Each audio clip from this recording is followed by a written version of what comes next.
Is your mic on? Yep. I'd like to welcome everybody and thank you for being here tonight.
Our family, where she worked for 33 years, and Estill loves her city. She loves everything about it, and she likes working for the people of Ravenna.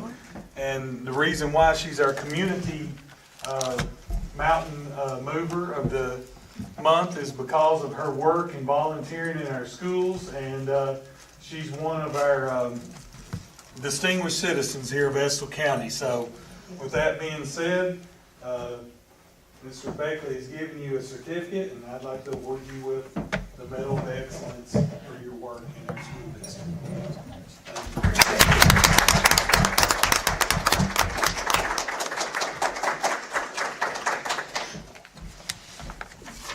Sorry I missed you. I can't see very well half the time anyway, but I'm glad you were here.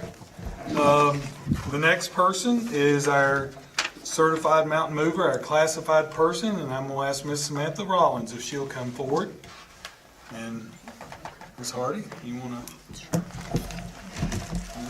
to? Miss Samantha's in her third year as the attendance clerk at Estill County Middle School. Because of her, I had to replace the carpet at the middle school. She can't walk around on carpet that has wrinkles in it, so we had to get new carpets. So she did cost us some money there. But she's known as the Band-Aid Queen and the Peppermint Passer Outer. And Samantha says she loves working with her co-workers and the kids at EMS, and she said she would have to love it because that's the only way you can get past the eye rolls.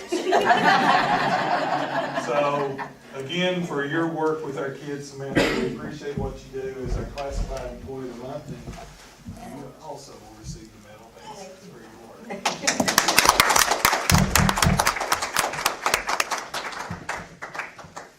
And last but not least, Mr. Jason Bowles made it. Donna, you're a Jenny.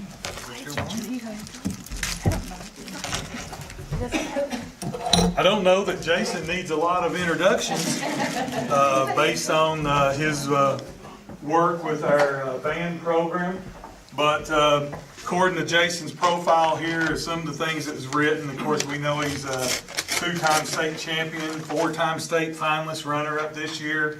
We're expecting you to redeem yourself this fall. But he loves working with our band, and of course, he's built this program from the ground up. And he says that's what he loves about his accomplishments here. And listen, he'll be the first to tell you, every time I've ever talked to him, he gives full credit to his parents, the kids that's out there, the people that work with him. There's a big crew of people that work with him. And Jason, we're very appreciative of what you do to support the job you've done with our kids.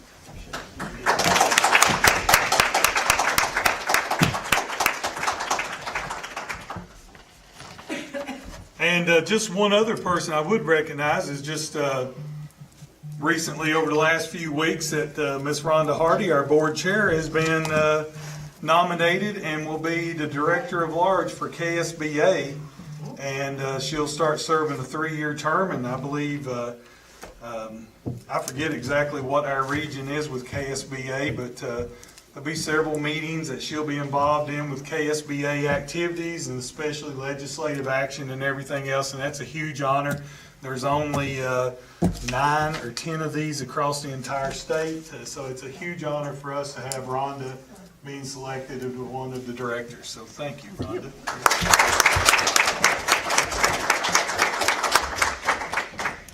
And I didn't tell Miss Felicia that.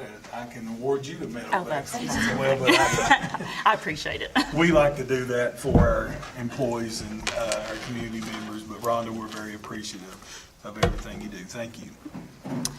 Okay, next on the agenda, we have facilities. Yes, and just real quick, the first item you'll have there in your packet is just basically a construction timeline. Thank you, sir. And I put this in your packet just so that you will sort of know that as we go through the next several months, to let you know sort of what the projects are. Thank you all for coming. To let you know what the projects or possible projects can be, and sort of a detail of our capital outlay money in terms of what our current bonding potential is, what will happen if it's matched by the legislature. And I've been in Frankfort 3 times over the last 2 or 3 weeks lobbying for the passage of the nickel and also the funding for operations of the Area Technology Center. But I wanted to sort of put that out there for a guideline for our board. This is what's possible. You can decide whether or not you keep this timeline, if you keep this timeline moving, if you delay projects. And I know that our projects coming up in April are very dependent upon the state budget that is supposed to be the revised bill, House Bill 200 is supposed to be released next Tuesday. So we'll know then in terms of the nickel and operations for the Career Tech Center. But I just wanted to throw those items out there, and also to let you know that I do refer to another possible $4.1 million in grant funding. We have already sent an application to two different organizations, possibly exploring the first, the first steps to applying for that additional $4.1 million for our Career Tech Center. If we're able to get that, you will have the possibility of doing over $25 million worth of construction in this school district. So there's a lot that can be done. There's a lot dependent upon what the legislature does. But I thought this would be good for you to be able to see as we move forward and to sort of give you an idea of what we can do. And I think the people were, the people blessed this school district by the passage of the recallable nickel, and we want to show them this is what their money is going to be used for over time. I don't know if y'all have any questions, but it's just an update for everybody.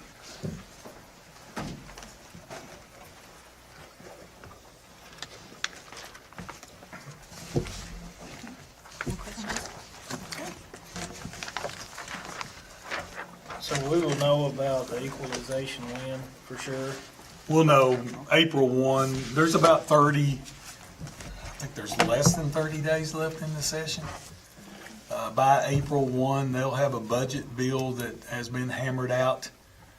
And of course, they come back before the 15th. They adjourn on the 15th. They'll come back the week before the 15th or the week right before that to consider any vetoes or anything like that. So we should know by April 1, well before April 1.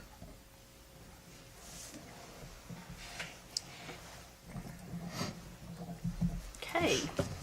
Next on the agenda, we have staffing. I'm sorry, that was We skip- construction timeline. Oh, This is okay, you just got a project update. And I have this for you all. I'll pass that over.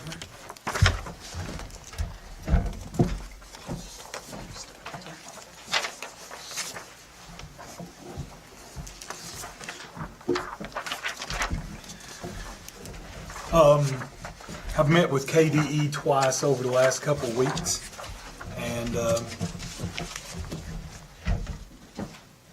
discuss programming for the Career Tech Center.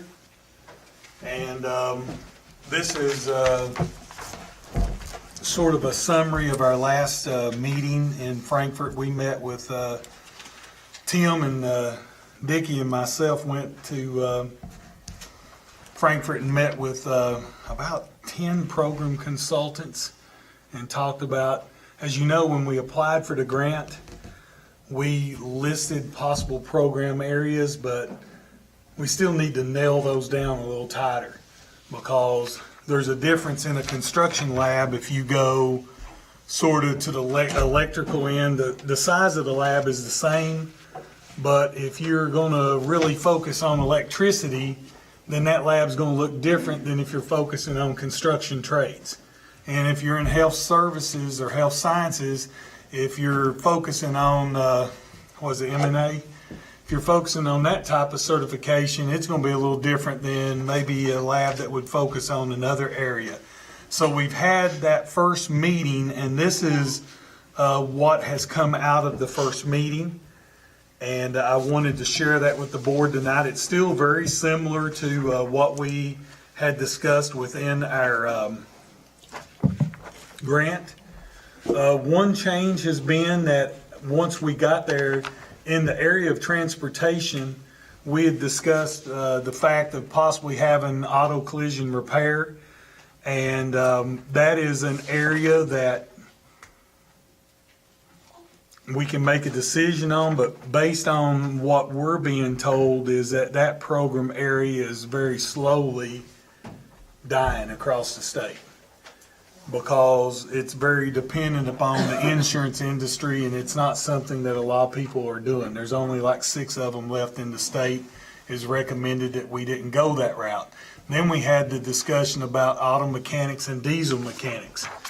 And of course, in the world of transportation right now, big trucks are not going away anytime soon. It's one of the things, it's one of the fastest growing ways of transporting materials across this country, and especially now with diesel and propane technology, they're a lot the same.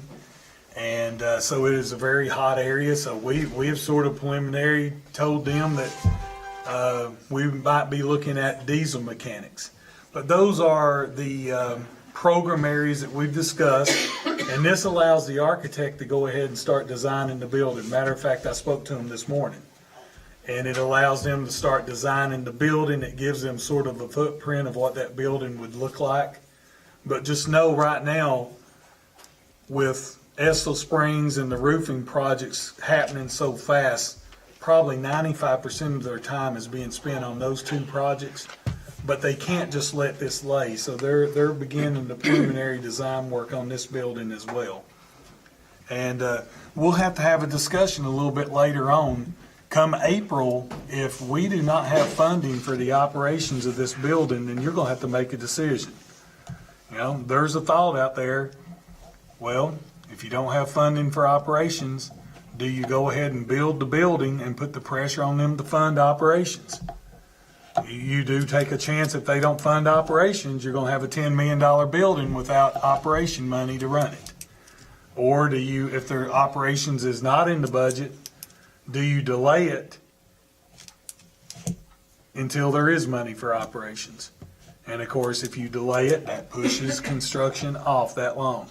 And I don't know how that impacts the grant, to be honest. That money's there, it's in escrow. But those are just a couple things that you need to be thinking about, okay? And when you speak to operations, that means that would include hiring principals, teachers, Yes. those kinds of things. That's exactly right. And what we've asked for, and we feel like it's a pretty legitimate request, is that in the second year of this biennium, that we need approximately $200,000. And the only thing we're asking for is enough money to hire a principal. Because as that building is being completed in the spring of, I guess it's 20, we really need to have a principal in place that can begin hiring staff. And there'll be a little operational stuff in like June and July while we're waiting on that program to start. So we've asked for approximately $200,000 in this budget. And I know state budget's tight, but that's the equivalent of us asking for $5. And I really feel like that's not an unreasonable request. And then what they can do in the budget is they can sort of bind the legislature if they will go ahead and say that there's full funding for the next biennium, and also they have to earmark it for Estill County. And I've been in contact with Senator Robinson, our Representative Toby Harold. I've also been in contact with Powell County's representative, David Hale, because Powell is still very interested in partnering with us. And so this impacts his constituents as well. And he sits on the A&R committee. So, and he is very supportive of this project. So we're just going to have to keep a close eye on it. That's why I'm spending as many days in Frankfurt that I'll be spending here over the next few days. I'm going to be spending several more days in Frankfurt lobbying for these two different funding sources for us. But with that said, we're sort of at this point. Now we really need to form a steering committee. And the only action item I really need from you all, and I don't even know that it's an action item, would be that I at least need one board member to be on that steering committee. It'll be a committee of 5 to 7 people. And they said 5, and I'd said I'd like to consider 7, especially if there's 2 of you that would like to serve on that committee. And we'll nail down a little bit closer, because we do need to make a decision in construction. We talked a lot about electrical and electrical engineering, and especially how that would tie to advanced manufacturing, how that would tie to information technology, which is computer wiring and those types of things. We can go that route, but I'd really like to hear from you all in terms, okay, do we really want to go that route in construction, or do we really want to go with a general construction trades program that will sort of dabble in a little bit of everything, like framing and concrete work and all that? And we really need to have that discussion. Both are in very high needs. As you know, right now, go out and try to hire an electrician in this county. So we've got to make those decisions, and I've got enough room for 2 of you all on the committee. If there's 2 of you want to, if not, only 1 of you. Yeah, we were talking about on the construction, do we do electrical or do we do something else? We've got this 6 program that we're not sure what we're going to do, correct? Well, no, it is actually going to be the engineering technology, which was in the grant. So it is going to be. Okay. They wanted to know if it was going to be automotive or engineering technology, and that was just during the meeting. Okay. I don't think the architects quite understood what direction. That 6 program is the engineering technology program, which is your STEM program that goes back to possibly Project Lead the Way. Doesn't have to be that, but it is the engineering and technology part of that program that really, it will tie a lot of these programs together in terms of a STEM initiative. Have we done any kind of polling of like middle school and high school Yes. students as to what they would like? Yes, and that was What's all the in the result? grant. Was that, It's on the construction, it's split dead even. okay. It's split dead even between electrical, and it's split between construction trades. I think and what's going to happen, the steering committee, LW, will sit down with some labor people in the community.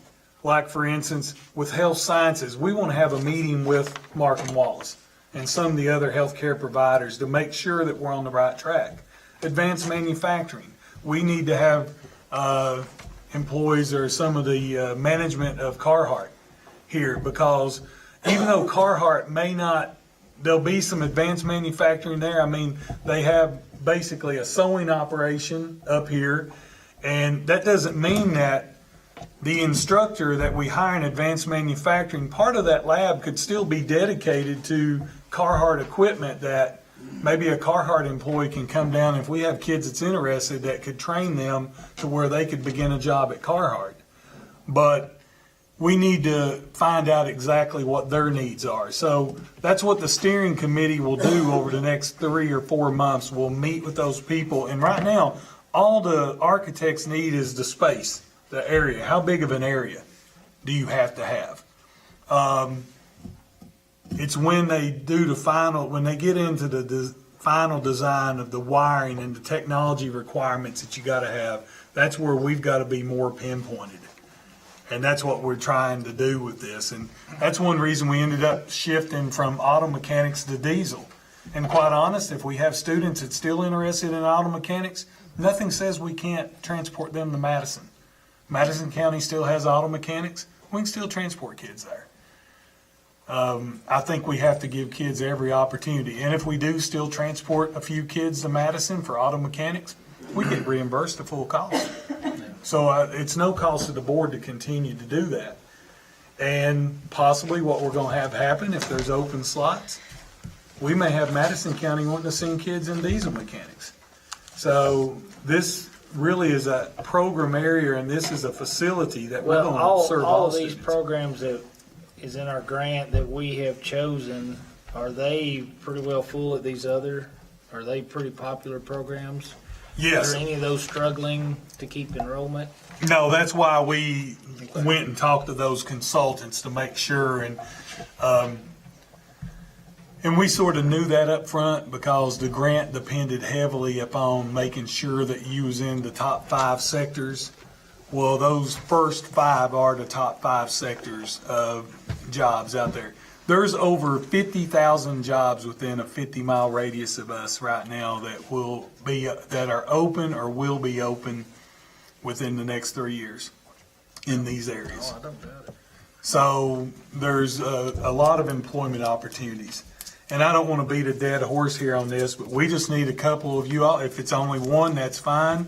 Or if there's a couple of you that want to serve, and we'll be putting the committee together right now. Jeremy doesn't know it, but he's on it, and so am I. He just found out. I'd like to be on it. Okay, and if there's somebody else, I don't care to, if somebody else doesn't want to, I don't mind. I would do it. okay. Could we then go ahead and have a motion that I got my hands full. you two, that basically the motion would be that Donna and LW would serve on the steering committee for the Area Technology Center. I'll make a motion for Donna and Lee, LW, to be on the steering committee. Okay, we have a motion. Do we have a second? I will second it. Any discussion? All in favor? Y'all vote for Anything yourself, don't you? Okay. Yes. You can. Yes, you can. Any nays? Okay. Good, and then we'll move forward. We'll try to get a meeting. I'll let Ross Tarrant know here in the next little bit, and we'll probably, the high school principal will probably be one of those people. One of the current career tech teachers at the high school would be, even though this is a total separate facility, and we'll probably try to choose a community member at large, for sure, okay?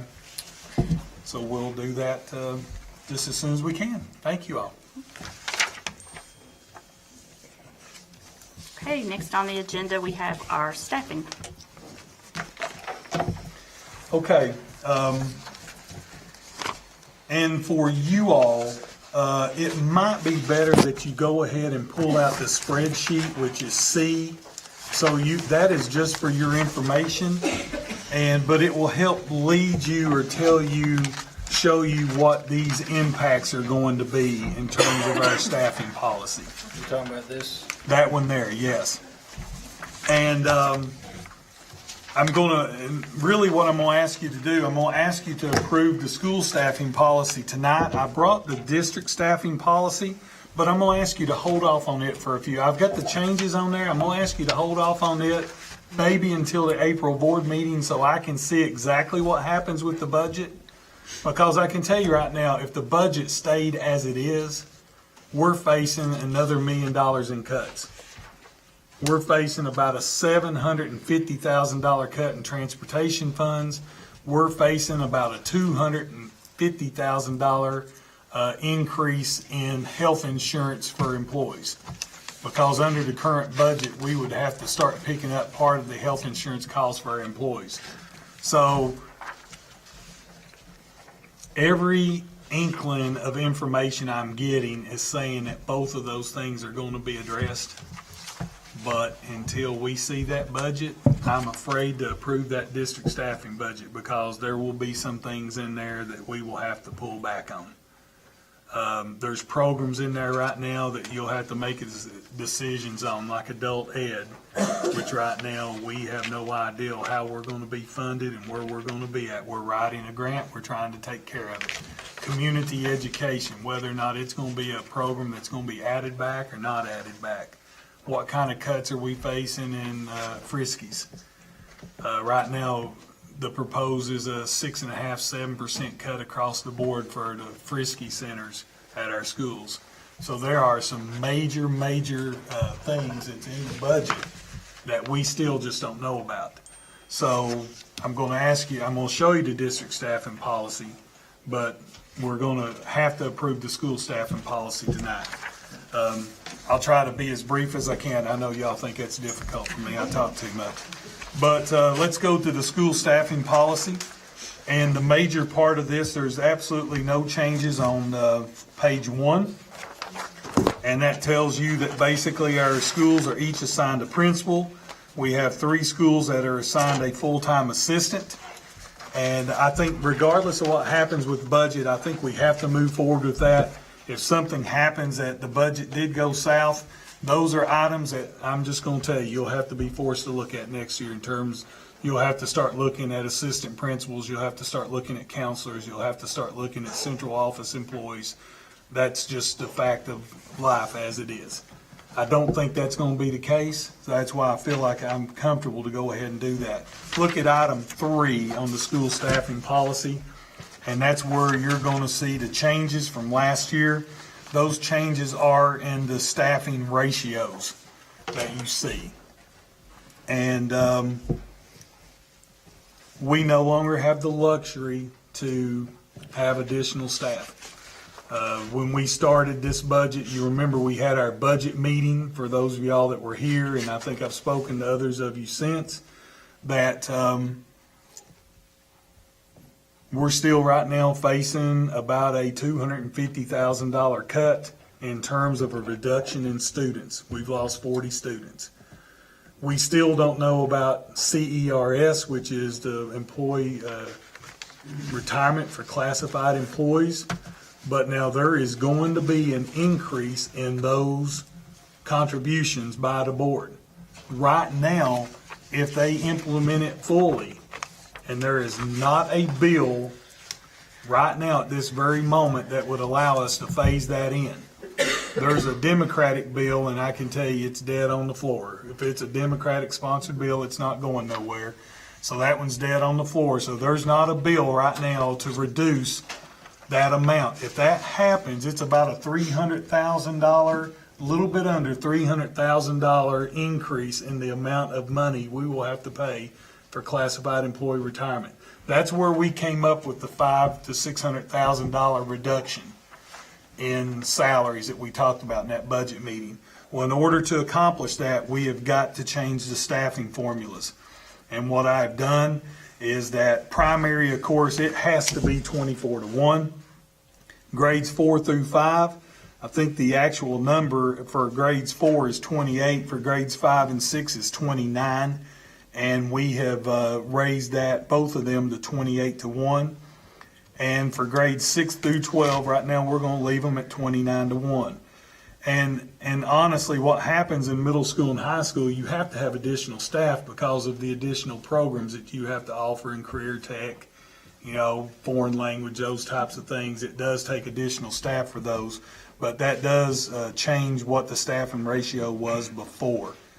That is the only change. What was our ratio last year, or this current? I wish I'd brought LW. I know it was 24-1 for primary. Like 20? I think it was 26-1. I don't know that it got above 26-1 for everybody And else. that was even middle school and high school, wasn't it? Yeah, and that was right. That was what it was at middle school and high school. And the deal with that is you say, well, what difference does that make? Well, 3 students on a student-teacher ratio can figure into 2 or 3 staff members. That's not a bad thing. If you look at that sheet there, based on this, if you approve it tonight, and really I need it approved tonight if you all are comfortable with it, under that SBDM column, these changes will reduce 4.2 positions for this coming school year. And not all those will be, and overall, when you get over here looking, it's going to be 6.5 overall. But in some cases, what happens is it reduces some of those, and we can fill in with Title I money to bring them back up to where they need to be. But now these are real cuts. What's going to happen at the high school is losing 1 staff member. Now they're losing more than that because they've got a grant that is finished on June 30th. So they've got a full-time position and a part-time position in that grant that is gone as well. The middle school is going to lose 1 position. They're losing a part-time grant person. West Irvin is losing 2 teachers. Estill Springs is losing 2 teachers because of a reduction in our FMD staff. We have 4 FMD teachers, and our staffing for those is the student-teacher ratio for those means that we can get by with 3. Last year, our numbers have not went up significantly. We cut 1 last year. We had 5. And the student-teacher ratio for those are 10 to a teacher. We have about 25 right now, FMD students. So that's why Estill Springs, they're going to lose 1 classroom teacher, 1 FMD teacher. And it shows South Irvin, the primary school, it shows them being up a teacher, which that's not a site-based school, but that teacher is going to be an additional preschool teacher. If you all remember, I told you we would have a new preschool classroom there next year. It's totally funded by Kentucky Foothills.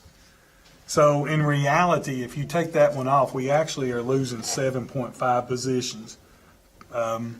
6 of those are actual teaching jobs. 1.5 of those is, I'll spit it out here in a minute, grant jobs, okay? And I sort of give you that explanation down there. So that is absolutely the only change to that school staffing policy are those numbers right there. But what it does, it gives me the flexibility to make the cuts that we need to make. And hopefully, I mean, I don't want to see anybody retire before it's time for them to retire. I hope that our employees that want to stay and work with us, I hope they want to stay, but some of them may happen by retirement. If not, we have some avenues by which we can move forward with that. I can't promise you that nobody will not lose a job, but I'll just tell you that we'll have to see. Felicia right now is in the process of, we've got intent forms that's sent out to all of our employees by March 1, right? By March 1st. So by next week, they have to indicate to us whether or not they're coming back, whether or not they're retiring. Now, they can still change their mind, but this allows me to have a little bit of comfort in knowing exactly what maybe the plans would be. I've got until June 30th to, I have to notify non-tenured teachers and classified employees with 4 or less years. I have to notify them by May 15th that they may not be reemployed. And then I have until June 30th to fill any positions that come available, whether it's through retirement, resignation, whatever. So then on June 30th, on July 1, they become vacancies and they turn back to the schools. They get to make those decisions at that time. So if you all feel comfortable with that, I hope I've went over the school staffing policy pretty well to show you that the only change is item number 3. And if you all approve that tonight, then I will have SVDM staffing allocations to our schools next Monday and Tuesday. So they'll know what their staffing allocations are. So my recommendation is to approve the school staffing policy. And I'll answer any questions.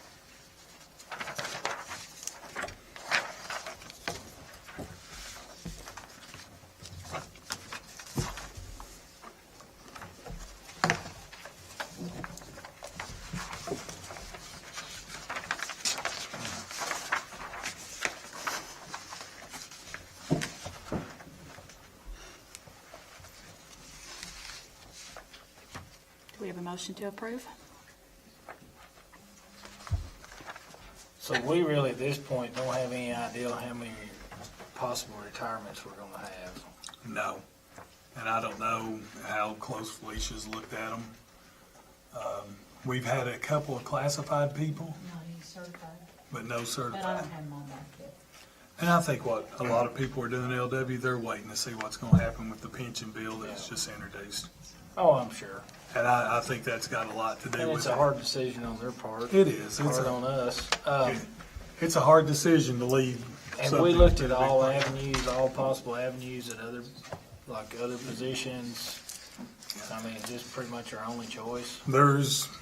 We have cut pretty much everything that we can cut that we would say that's sitting out there, that a job that was not, we did that probably the first year that I was know we here. need some cuts, yeah. Of course, you was on that board. We did that almost the first thing.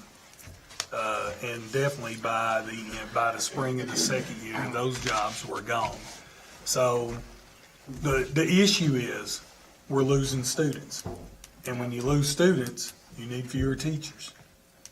And at some point in time, when you look at central office, for instance, central office is not, in terms of the number of people, there's more full-time people in the central office now, but before, when you took all the part-time people and put them all together, your central office is not a lot larger. It's just that you've got people that's here full-time instead of several people that's here part-time doing those things.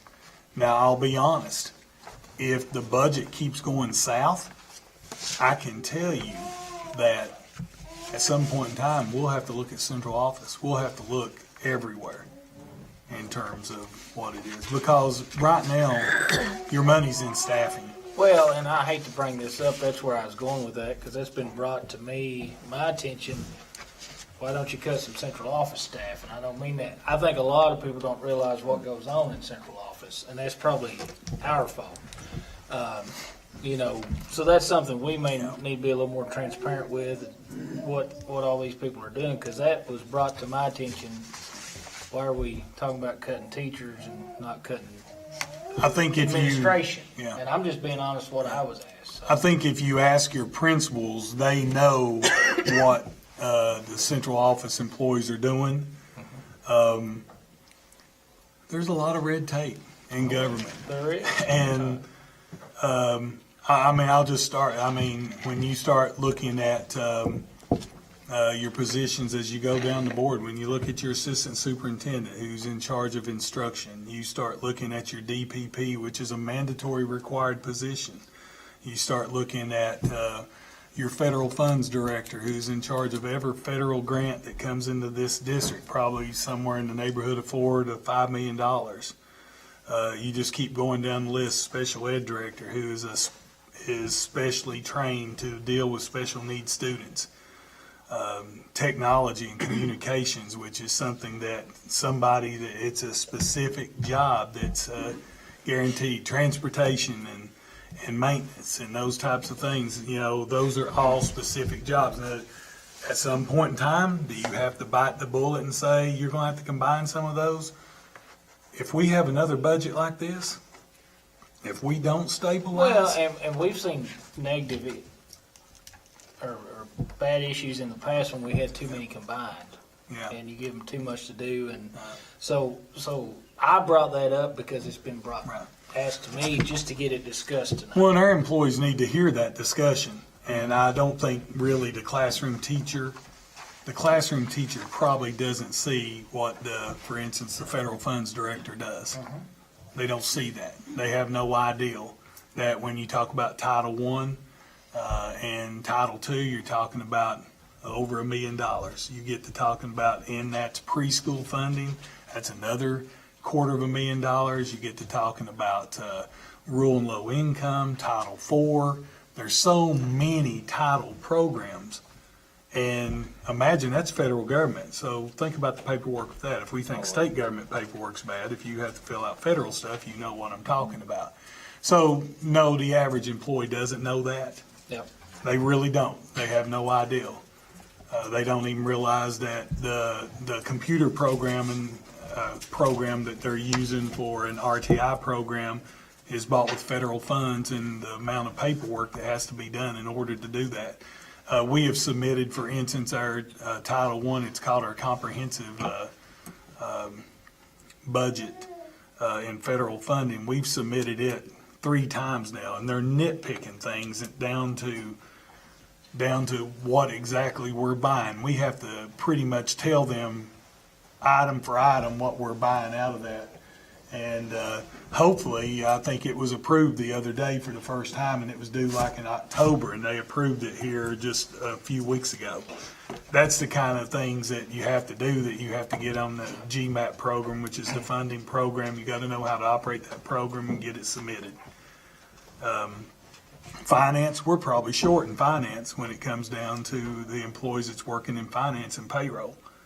But those girls do a good job. We got people that's probably spending time here.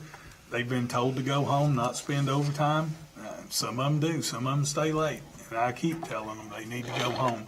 So, I mean, if we didn't make payroll one time, everybody'd understand what the payroll people do and what the finance director does. So they don't know. Our principals know, other administrators.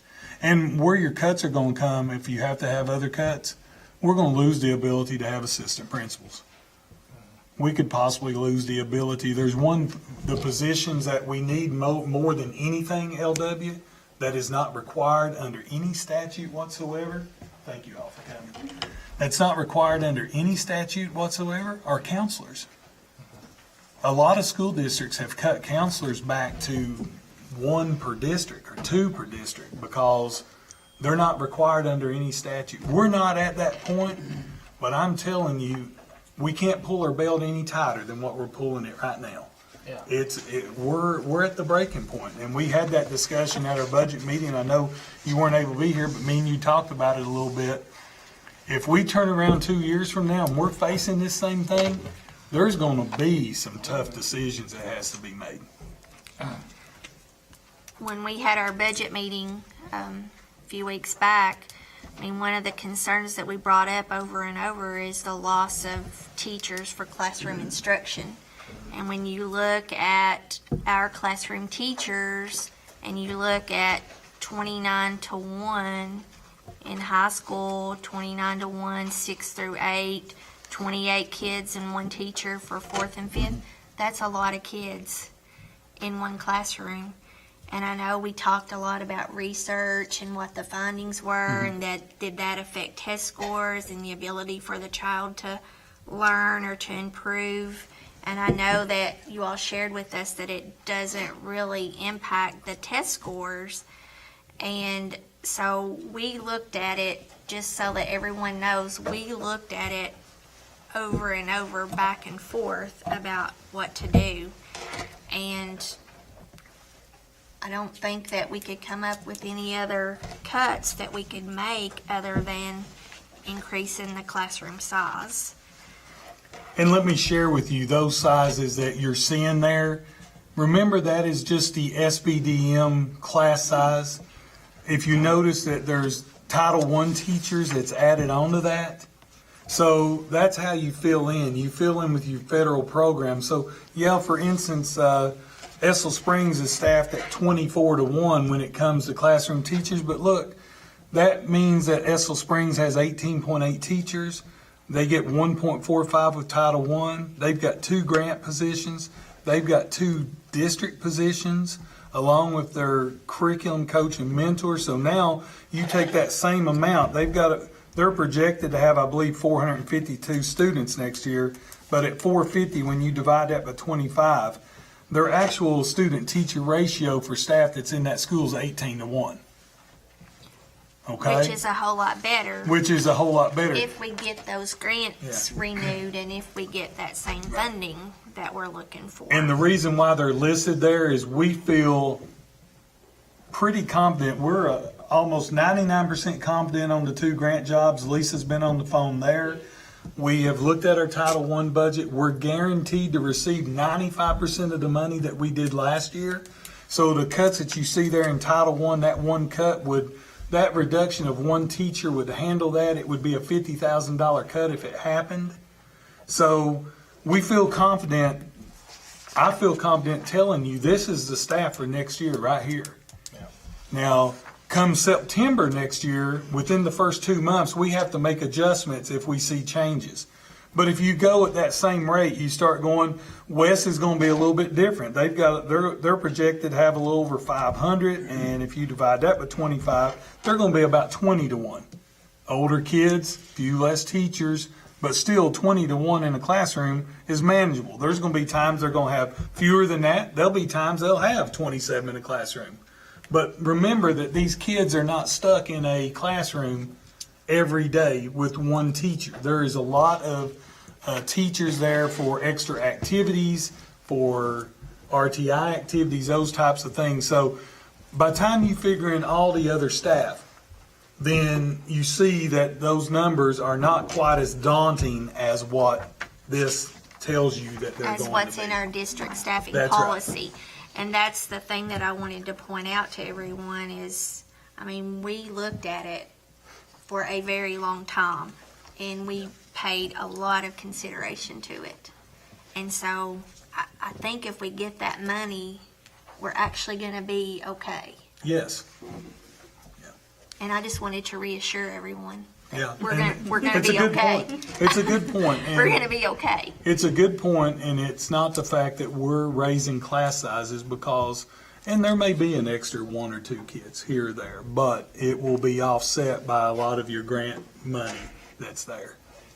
I feel 99% confident unless the federal government crashes, Title I funding will be there. We've been told that the grant money was for 3 years. We just renewed those grants. We're in the first year of a 3-year program. That money's escrowed at KDE. I believe that money is there. And then the 2 teachers that you see from the district, those are music and PE. We give each of those schools a music and a PE teacher, the Springs, West, and the middle school. So that's additional on top of that staff as well. So yes, it's going to be tight. You're going to have some classrooms. It's going to be a little bit bigger, but we can manage it, and it's not as bad as those numbers appear on your staffing policy. And I appreciate you pointing that out because it's important that everybody understands that.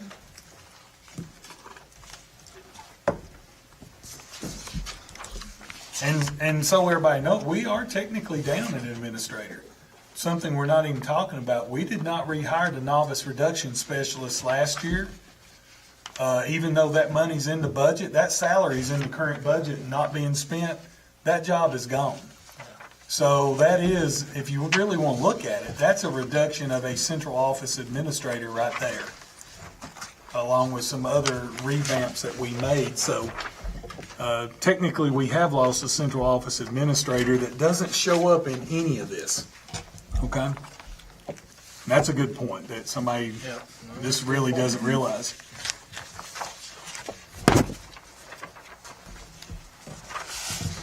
So I would like to make a motion that we accept our school district staffing policy that has been presented to us tonight. We have a motion. Do we have a second? I'll second it. Okay. Any discussion? All in favor? Any opposed?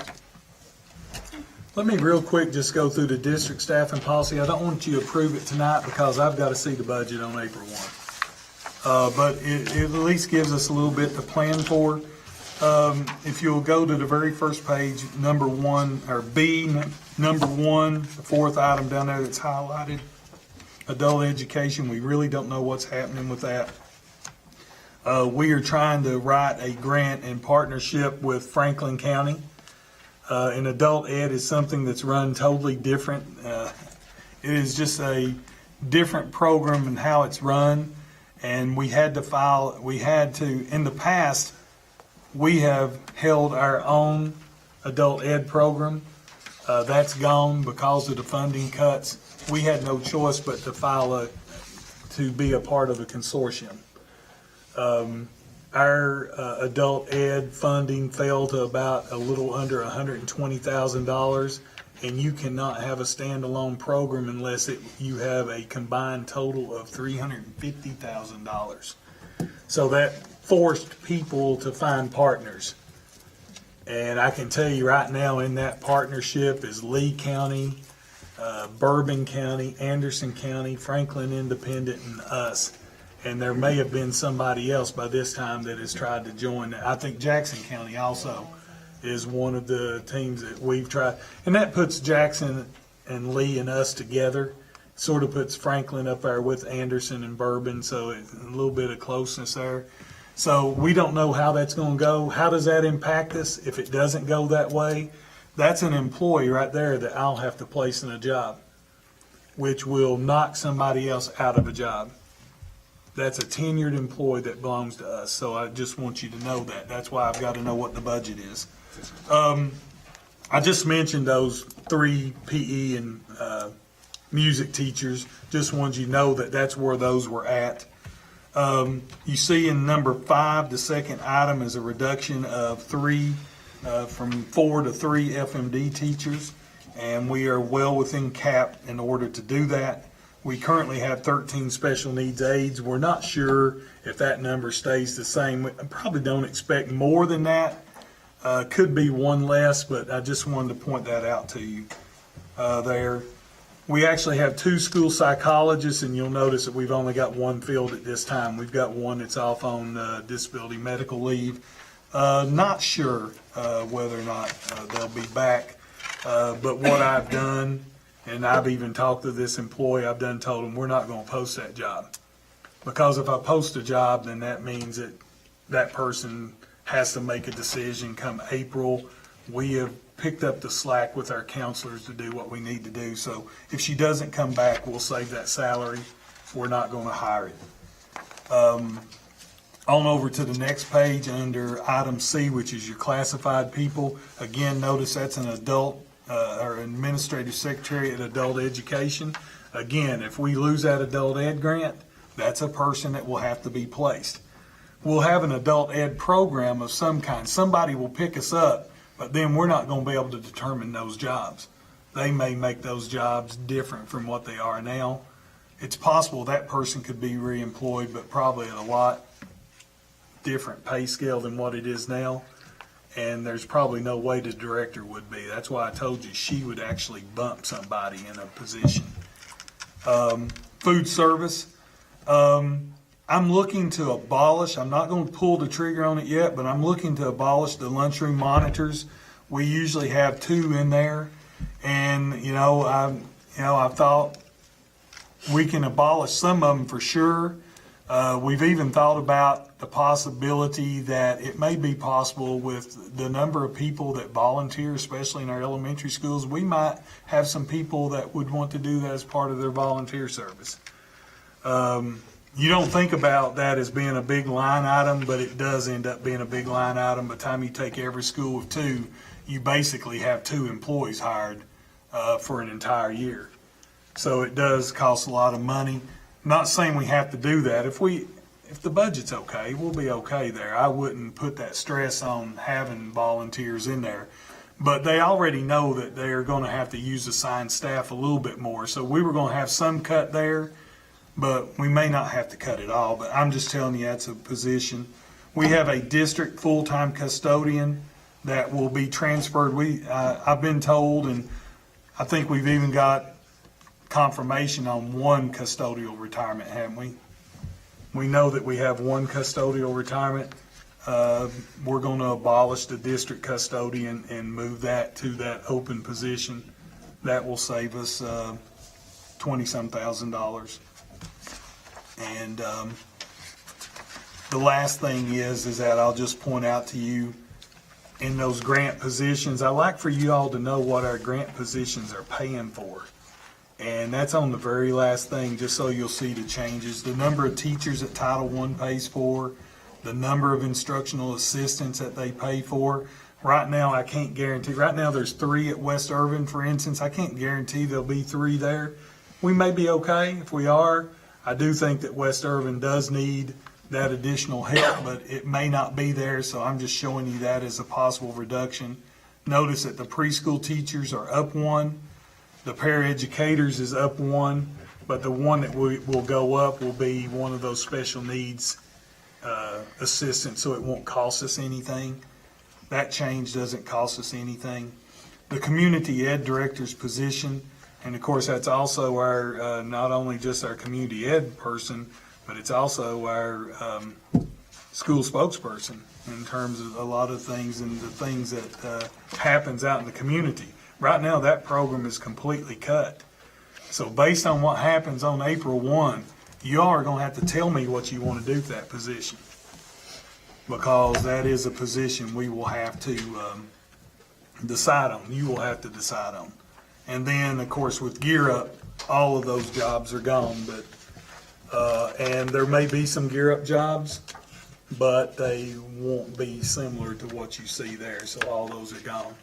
So I just want you to know there are district positions that we are looking at that could be abolished. So that's an update. Do you all have any questions about that?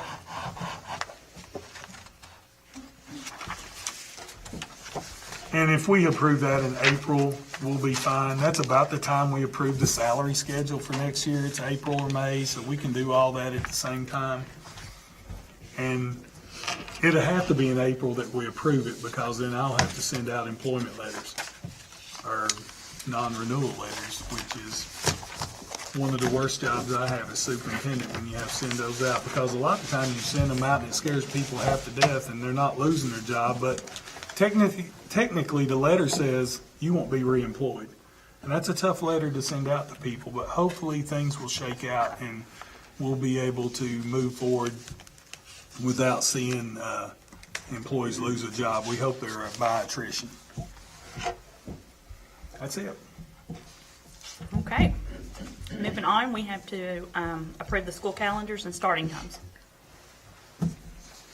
Okay, I put in there the revised calendar for 17-18, and of course, after we missed our last bout with flu, I notified everybody in the district by social media that, and after discussion with some of you all, that we're just going to have to revise the school calendar with construction set to take place the last 2 weeks of May. We're hoping that the construction can start as early as that because of getting some items completed. In order for us to begin school, we need to get out as early as we can. And I know that everybody hates to lose 3 days of spring break, but that is just a necessary evil at this point in time. So this would be the proposed school calendar for the rest of the year. If something happens, we did miss another day right now, we could add a teacher work day on the 29th. I'm not actually, there's 171 school days in this calendar, so we could still actually use another teacher work day. If not, we're going to go to school on the 24th, but if we do miss one, we would bump closing day to the 29th and have a teacher work day on that Friday. So we're saving one teacher work day. So we actually have a 1 day cushion with the calendar that you have right there in front of you. But bottom line is, we've got to put in 170 days of school. We've got to put in 187 work days, whether they're, and those are made up, of course, of your 177 instruction days, 4 holidays, opening and closing day, and 4 PD days. That's your 187 days. So we really need to, I've already sent the notice. Everybody understands that we're going to be out the first 3 days of April. I mean, we're going to be in school, and we're going to be out on Thursday and Friday. And I hate it, but that's just dictated by circumstances beyond our control. So if you all, my recommendation is to approve that revised calendar.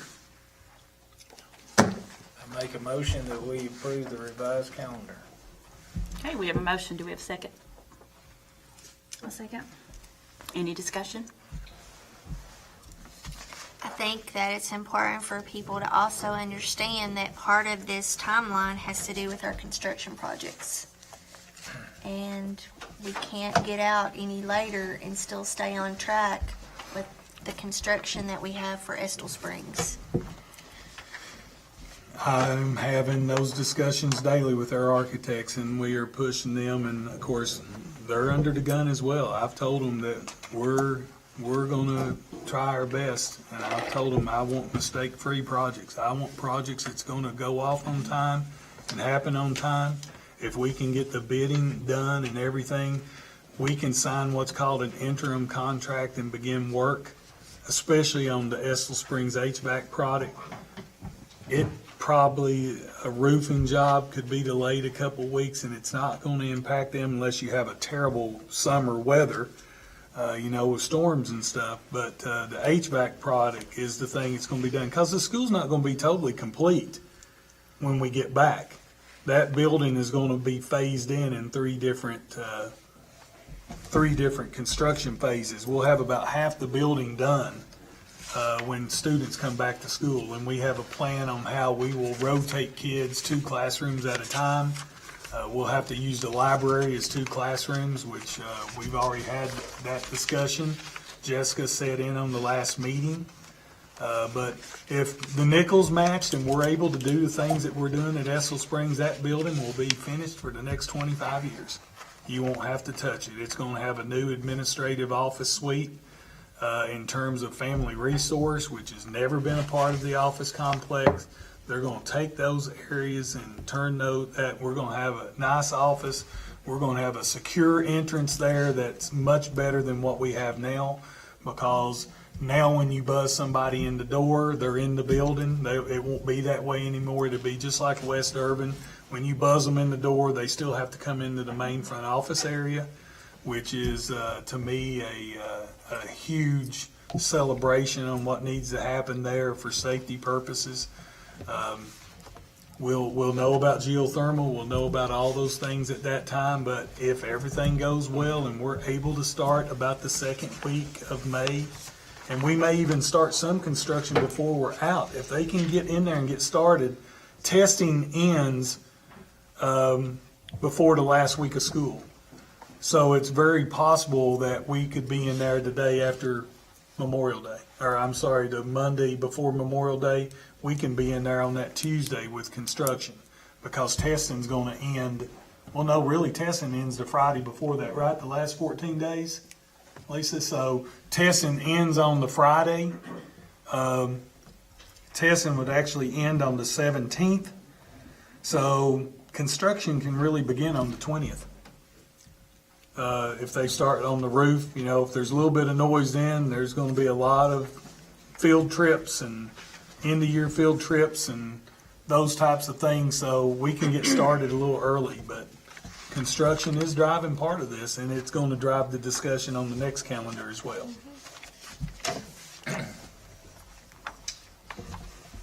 All in favor? Any opposed? Okay. Passes. It's approved.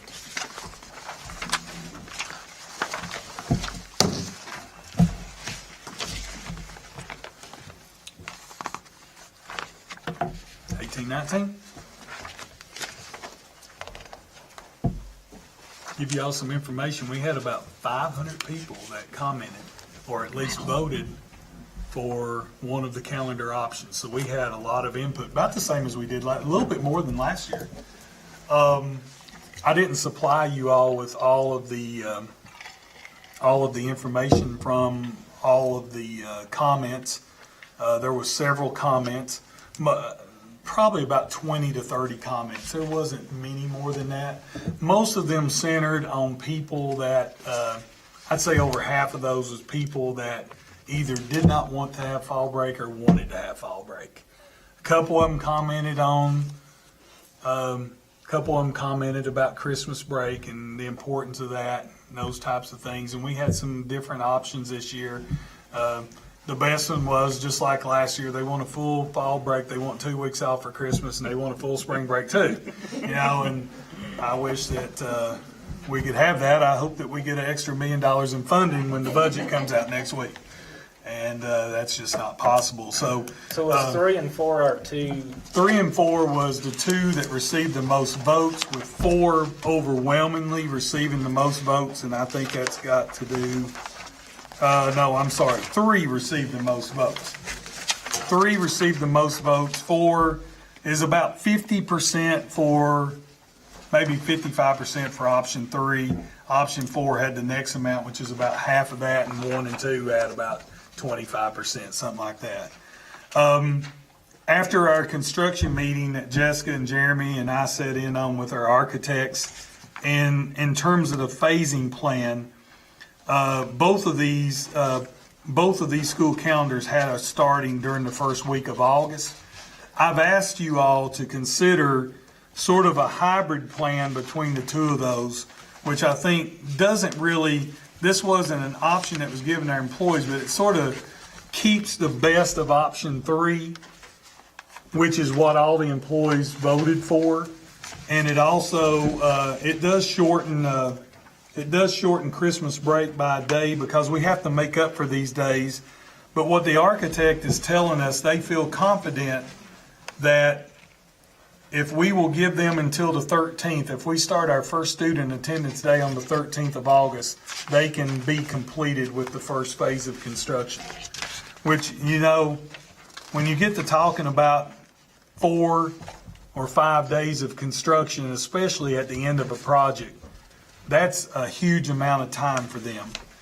And that's why I gave a proposal of number 5, which keeps pretty much everything that was in number 3.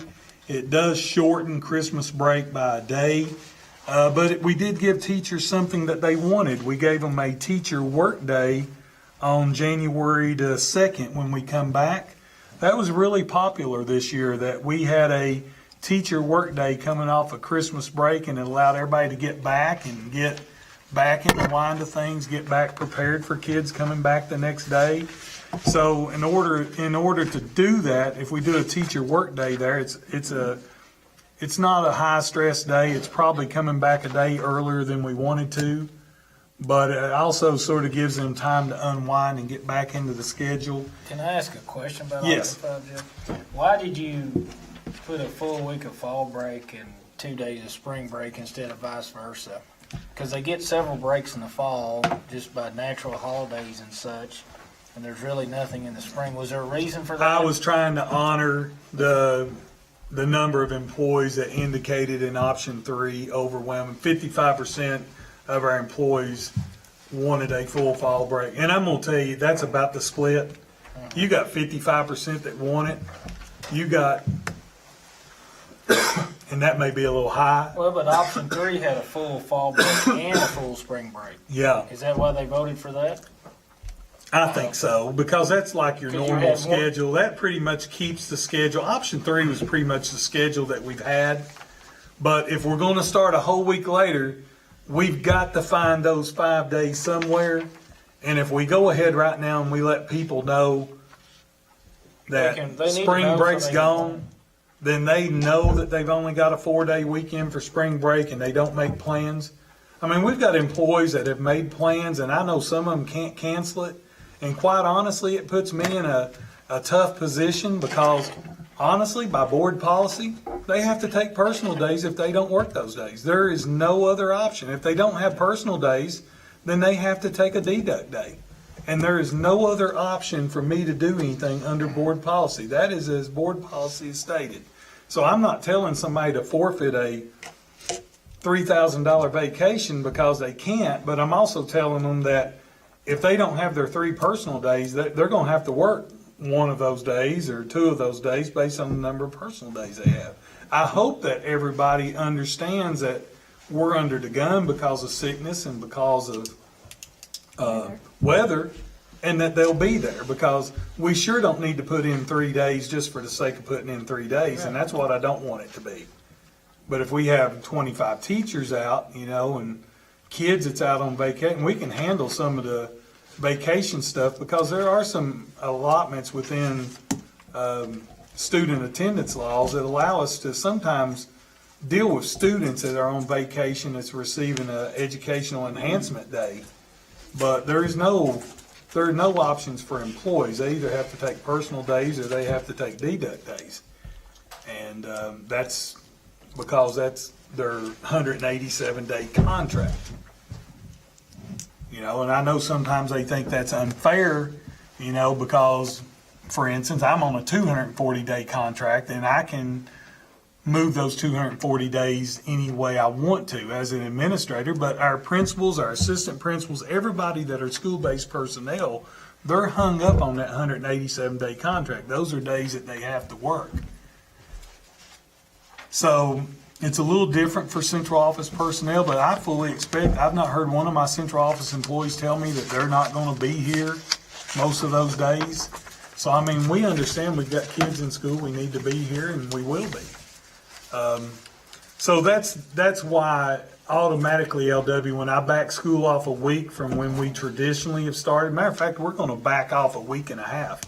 We've traditionally, until this year, been starting August 2nd, August 3rd, which is early. That tickles me death because of the heat. So, I'm for backing it off. I guess my only concern about option 5, I'm not opposed to if we could swap make 2 days of fall break and a full spring break, because the way I see it, we don't get a break in the spring, and they need a break. But, that's one reason most of the people talk to me liked option 4 because of that. You get to keep the spring break, you get 2 weeks of Christmas, which that's fine, but to me, you get so many breaks in the fall, it makes a lot more sense to give up part of fall break than part of spring break, because you don't really, y'all may disagree, that's just my opinion. On a personal Spring break's standpoint, more traditional, it's, I think we need to be careful though with 5 options, because option 5 wasn't put on the website for people to vote on. And so I think that people could be upset at that. That wasn't presented as an option. And because of that, I think we need to. well, we can go with option 3. Just know that I may be coming to you in July and saying, because of construction, we're going to have to delay the start of school. well, and I've seen that on my KSBA news bits, there's other schools delayed. Yeah. I tell you what, I'll feel comfortable go ahead and making a motion that, I'd like to make a motion that we accept option 4. That's the one where we start on the 9th. That's in the middle of 3 and 5. We get 2 days of fall break. We get the day off before election day, so that gives the kids a 4-day weekend. Gives us 2 full weeks at Christmas and a full spring break.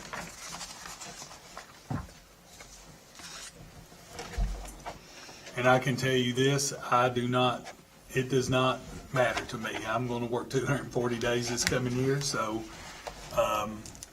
there is absolutely good points on each and every one of them. There is. To me, 3, 4, 5 are good options. 5 was submitted by me because of construction. If we choose 3 or 4 and we have to back the start of school off, we'll have to back it off. Just realize at that point that Well, if we have bad weather with 5, we still may have to. we're going to have to back off anyway. It does give you a few more makeup days, and we just know if we back off, if we have to back off the start of school 3 or 4 days, then that's basically 3 or 4 snow days. So just know that. So I don't have a problem with any of them, and so it's whatever you all want to do, whatever you wish to do.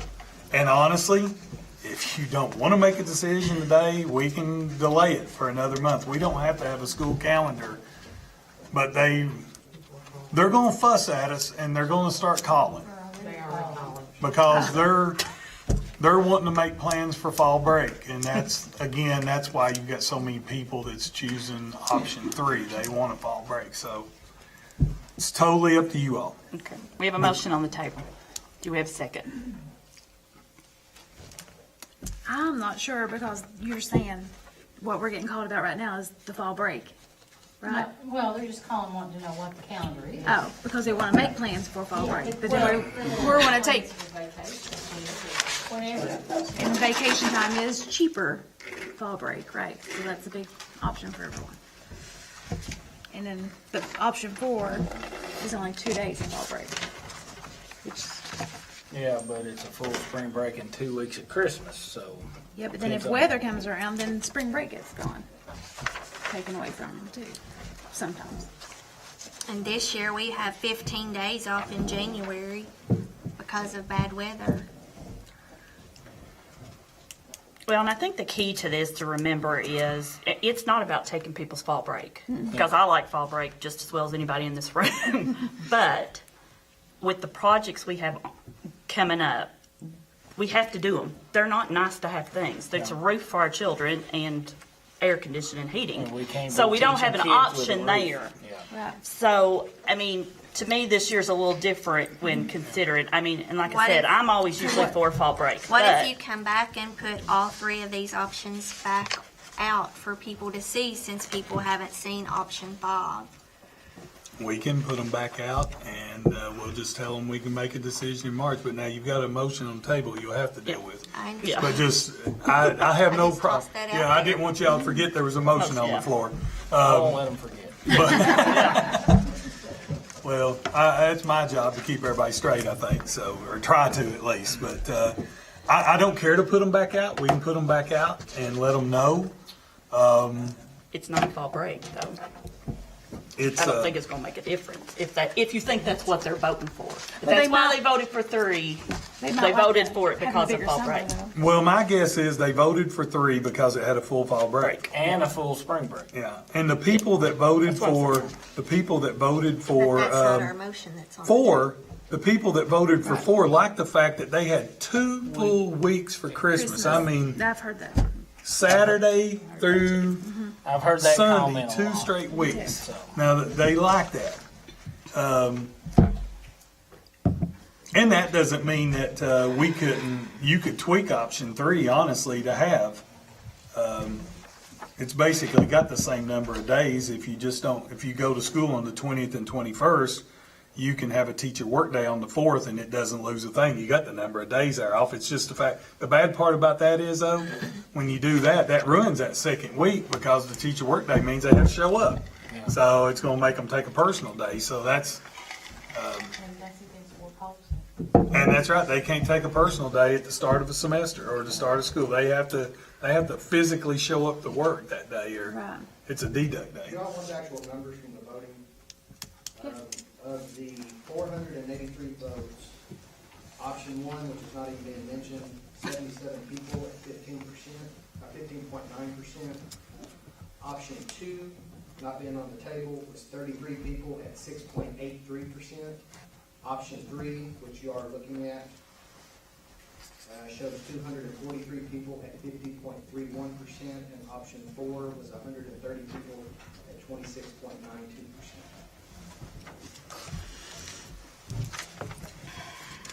And I don't mean to throw option 5 in there. I threw that in there just as for construction purposes.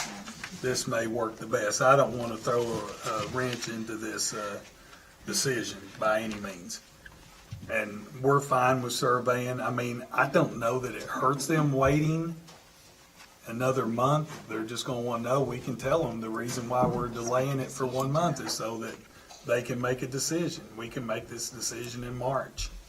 We have a motion. Do we have a second?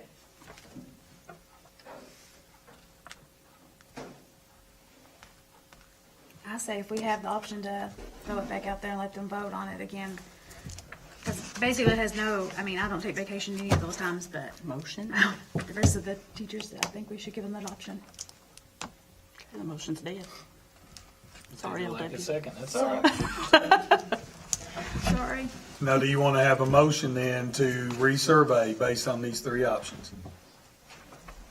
I would like to make that motion, yes, that we do resurvey. with option 3, 4, and 5. Yes. These three options here. Okay, we have a motion. Do we have a second? I'll second that. Okay, any discussion? Any further discussion? All in favor? Any opposed? Okay, so we'll resurvey, we'll put it up again on Monday, or put it up tomorrow. We'll put it up tomorrow and give them about a week to make a decision, give them a couple weeks to make a decision. It doesn't matter at this point.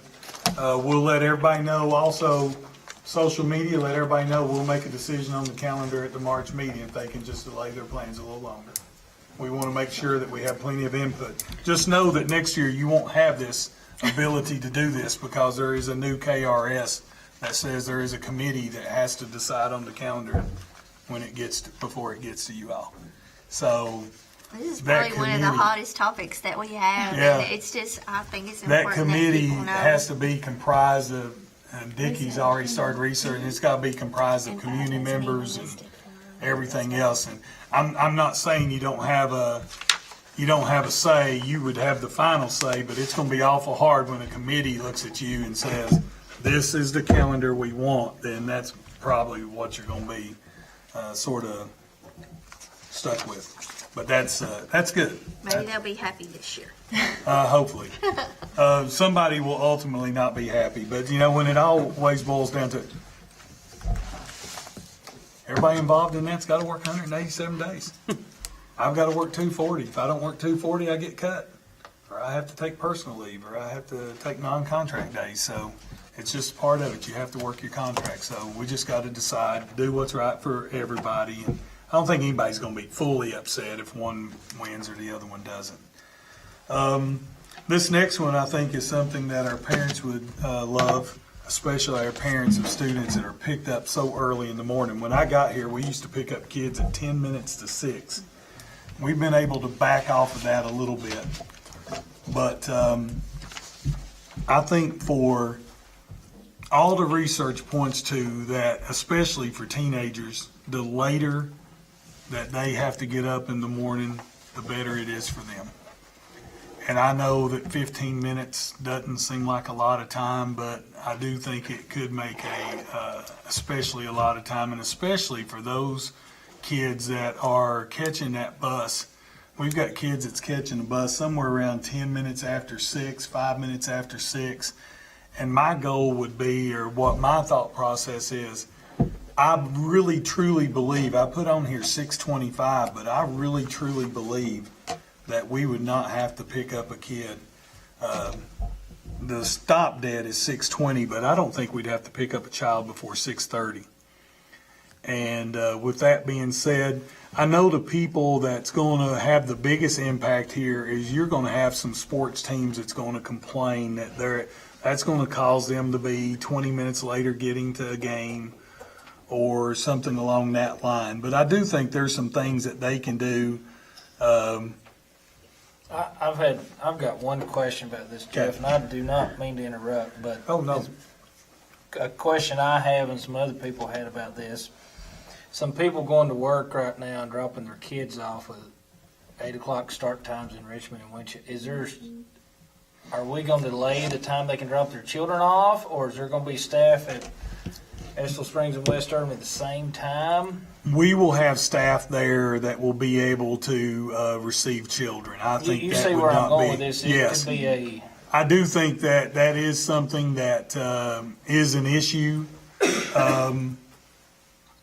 But I also think that's something we can work with. We can stagger employee start times. We can use our family resource center people, our youth service center people to be on the job. Principals have to be there at least 30 minutes before. I think the board policy says they have to be there 30 minutes before the school day. I'm not for sure exact times, but then they have to stay 45 minutes after their last bus pickup. If we have to, we can change that time Well, around. I just Right. wanted to make sure that was being thought about. Yeah, yes, it has been thought about. Okay, good. I guess the biggest thing is I really feel for those kids right now that's having to Oh, catch that bus at yeah. 6 o'clock and parents out, and trying to meet buses and those types of things. And I just think it's a good move. We can accommodate those parents, and we can't let kids be dropped off at 7:15. By no means. We don't allow kids to be dropped off at 7:15 now. But we can have a happy medium there, I believe. And like I said, probably you're going to get the most kickback would be from some of your sports teams. And I'm a sports-minded guy, don't get me wrong. I've coached most of my life, and I'm a big believer in extracurricular activities. But I just think, I think about every morning, I pass those kids sitting out on the road up there on Furnace Mountain, and it's 6:10. Parents are sitting there on the road at 6:05, 6:10, waiting on the bus. That's just too early. The other thing it does is it forces us to make a call on snow days. Sometimes we have to make a call really blind, because if we had an additional 30 minutes, it would do us a lot of good, because right now we get a weather update at 5 o'clock, and we're having to make a call by 5:15 on whether or not we have school or not. Our first bus leaves the bus garage at about somewhere around 5:20. We have multiple buses on the road by 5:30. So we have to make a decision really quick, and that makes it tough. This is totally a kid thing. This is about kids. This is about getting them there at a decent time so they're not. I'd rather be taking kids home later in the day when it's daylight and picking them up. We're still going to be picking them up in the dark. There's nothing you can do about dead winter. But I do think it's something that we could help. And that's my recommendation to you all. And that's all I've got to say about it, unless y'all have other questions.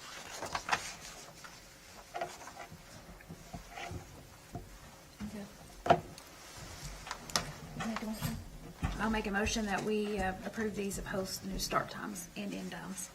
We have a motion. Do we have a second? I'm not going to, she wasn't second mine, so. I'll I'll second. second it. It's all right. Donna back. Any discussion? So, good. All in favor? Any opposed? And just so you know, it's not a typo that the high school and middle school ends at 3:20. We have a problem right now with our shuttle run, that our high school and middle school kids get to West and Estill Springs, and they have to sit there for a long period of time waiting for the shuttle.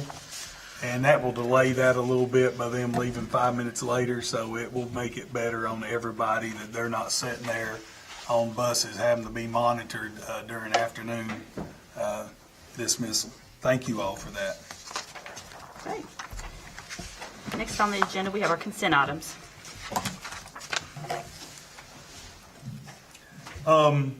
Just let me, real quick, you got the minutes, treasurer's report.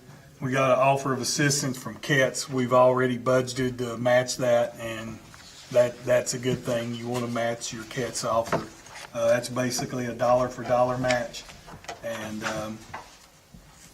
we put in $1, they put in $1, so we need to approve that. It's already in the budget. The auditing services, we have the option to pick up our auditor for a third year. My advice to you is to do that, because if we rebid at this point, we may receive a bid that's higher than what we're supposed to pay this time. And we don't really need to take a hit to the budget for if it's $1,000, we don't need to take a hit. They've done a good job. E is basically, that is your mobile medical unit that's coming here. They've requested transportation. This is something that you can do through transportation. They'll reimburse us for the cost of the bus and the cost of the driver to go get their personnel. We'll make 2 trips on the first day when they get here, and then when they close down, we'll make 2 trips to take them back to the Bluegrass Airport. They'll totally pay for it, cost us nothing. And there's going to be some other items as we go, but you have to approve that transportation request. There'll be some other items as we go. They'll be reimbursing us for custodial costs. They'll be reimbursing us for lunchroom personnel. Now, do they reimburse just for fuel and labor, or some wear and tear on the vehicle? Fuel and driver, and part of that mileage rate is for the wear and tear on the bus. Okay. I think what is there? It's $2? It's $2 per mile. That's for the wear and tear on the bus. Okay. And they'll reimburse us totally for that. And same for custodial, same for lunchroom personnel. anything that they need to reimburse us. Is there any issue with transporting them on our buses in relationship to insurance and things like that? I don't think so, but we'll check it. There shouldn't be. As long as you all approve it, there be no different than us loading up the bus and taking a group of teachers to Frankfurt. So as long as you all approve it, you all have the ability to do that, and our policy should cover that. And then the Frisky plan, of course, you want to approve that. We want to keep our Friskies. The food service procurement plan is something we want to do. There is a new round of Gear Up funding. It will mean some jobs if we're able to get that. We won't know about that probably to sometime late spring, right, Michael? Actually, they won't make those announcements until September. Okay, so it's that late. Okay, I didn't realize that. So we won't even know if there's jobs there. So if there are jobs there, but they're not teaching jobs. They won't be teaching jobs. Not saying that somebody that's a teacher that doesn't have a job might take one of them. Some of those jobs will be about $38,000 based on what I'm finding out. There'll be another group of jobs. There'll be like 2 jobs that may be $38,000 jobs, and there'll be about 4 to 6, somewhere in there that could be somewhere in the low 30s based on my conversation so far. But I think we need to apply for the grant. We need to try to get it. It's not about employment, it's about what that grant can do for our kids.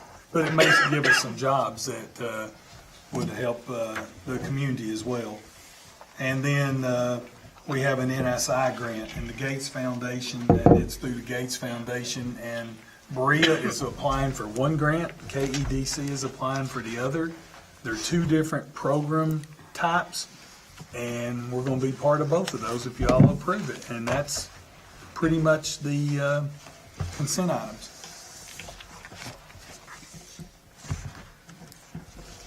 So we need a motion to approve all those. I'll make a motion to approve. See if somebody else second me this time. We have a motion. Do we have a second? I will say. Jenny was Jenny. quick to the draw. Any discussion? All in favor? Any opposed? They're approved. Okay, moving on. Next on the agenda, we have public comments. And I think we have someone from the alumni group.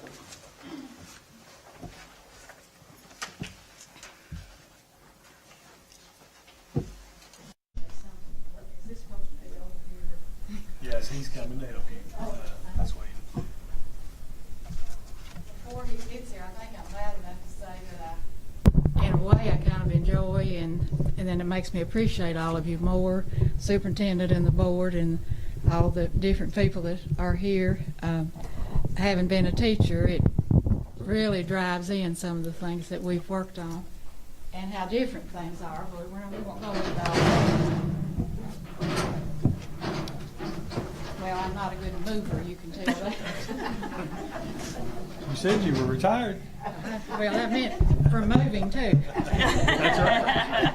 You're retired, though.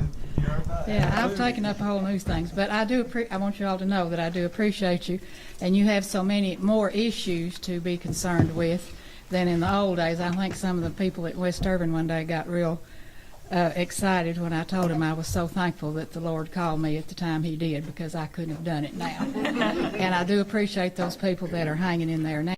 But I came to not only to congratulate you and to tell you how much I appreciate your work and consideration. I'm from the Alumni Association with Irvin and Irvin Schools, which went out in '72. I understand that that period of time is over, you know, but we're still trying to kind of reconcile a few things. And I had heard some possible problems that I understand about trying to turn Irvin High School into a living facility similar to the Irvin Grade School. I had heard that, you know, and so we have sort of worked in that direction. And I've heard, you know, some of the object things that didn't really suit the rules in the state and everything, but I did want the board and the other people to be aware of how that began in the late 90s when they were telling they were going to close Irvin, Harg, and Ravenna. The Irvin people, you know, we used to be real, you know, proud of ourselves and all that sort of stuff. We've gotten over that. And younger at the time. Yeah, and yeah, we were a lot younger. But, going to a small school, you can say, well, you were 2 years ahead of me, and you were 3, and you were behind me. That was how a small school was. So we were really close. And I know as the schools got larger, there are groups of people that are that close, but not the whole class. We could just about name it. There are 33 people graduated when I graduated, so I could just about, I think I could. I wouldn't want to put myself to the test.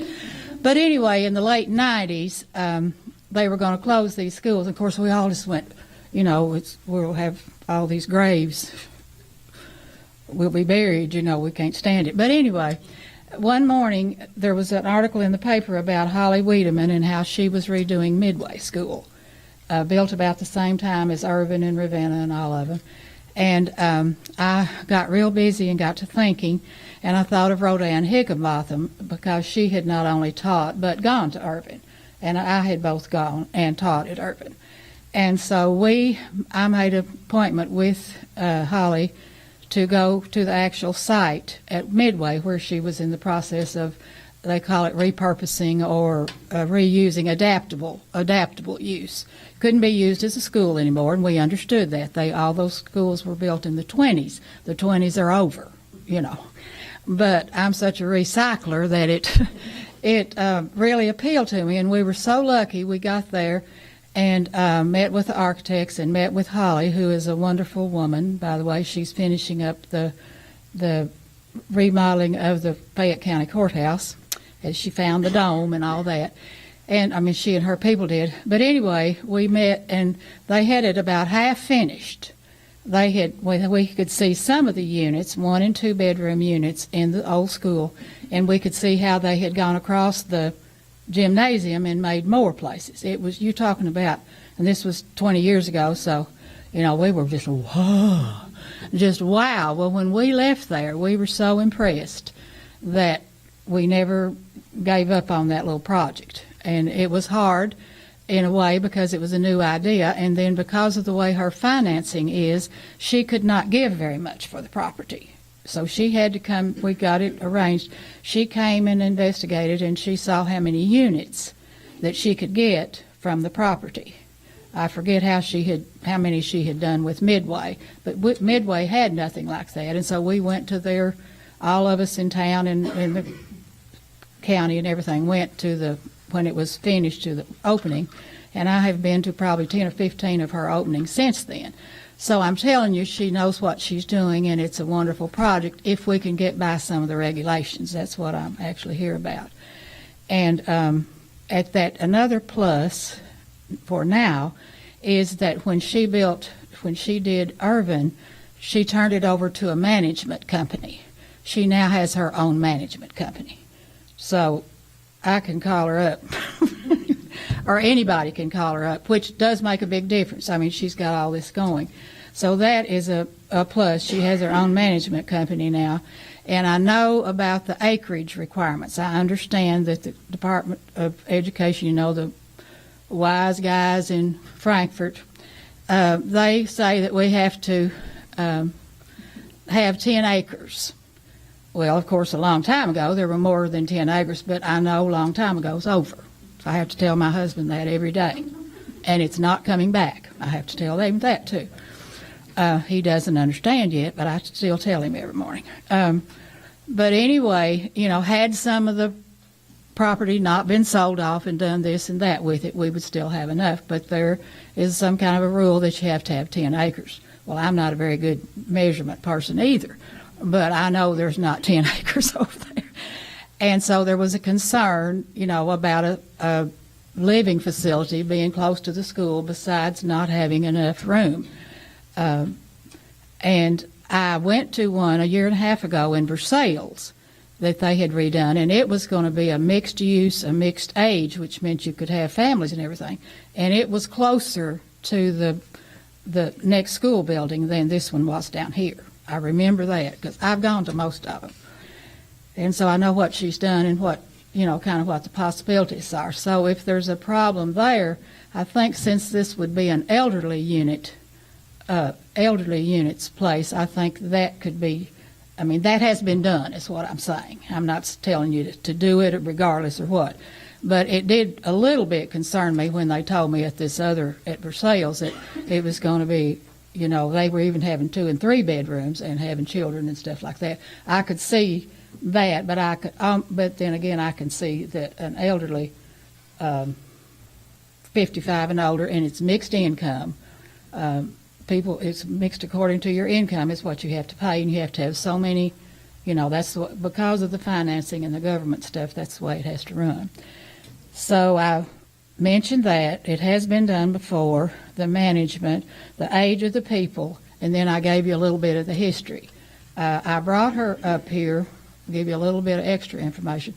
I brought her up here because of the Irvin City, the old City Hall. I took her to Old City Hall, and I took her to Ravenna on the same day. She walked in and out of Irvin City Hall. Thank you very much, you know, which I don't blame her. Well, don't. Forget that. We went to Ravenna, and you know how you all have heard all night how there are times and things. There's seasons that you do things and phases and all that. She was already in the phase took care of that particular year, but she said, I'm very interested in it, and I will work on it in my next phase. She went from walking out of one, I mean literally in and out, to being very interested in it. And in the next phase, she worked it into her projects, and she sent word twice that she was ready to get started. And you see, it never has happened. And that, since I taught up there several years, that really, really bothers me, and I know it bothers some other people. So that means if this can't go at Irvin High School, what are you going to do with it? And I have torn down 2 little houses, so I know that, I mean, it's been a few years too. So I know you have a lot of money tied up in tearing something down. So that's my reason. I would like for you to just see again, check every little thing, and see if it could possibly be converted into, and to let her do it. Now, I wouldn't recommend anybody else, because I haven't been to their work, but I've been to probably 12 or 15 of her open houses. In fact, I think I got to pray at the last one. I mean, I'm moving up, you know. So anyway, I would appreciate your all's consideration.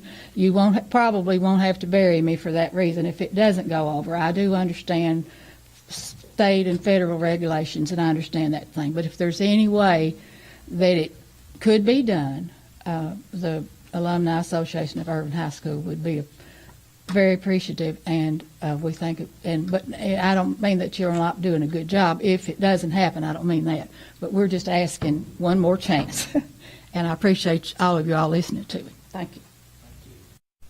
Thank you. Any other public comments? I have a couple concerns. Would you like to come up here to the microphone, please?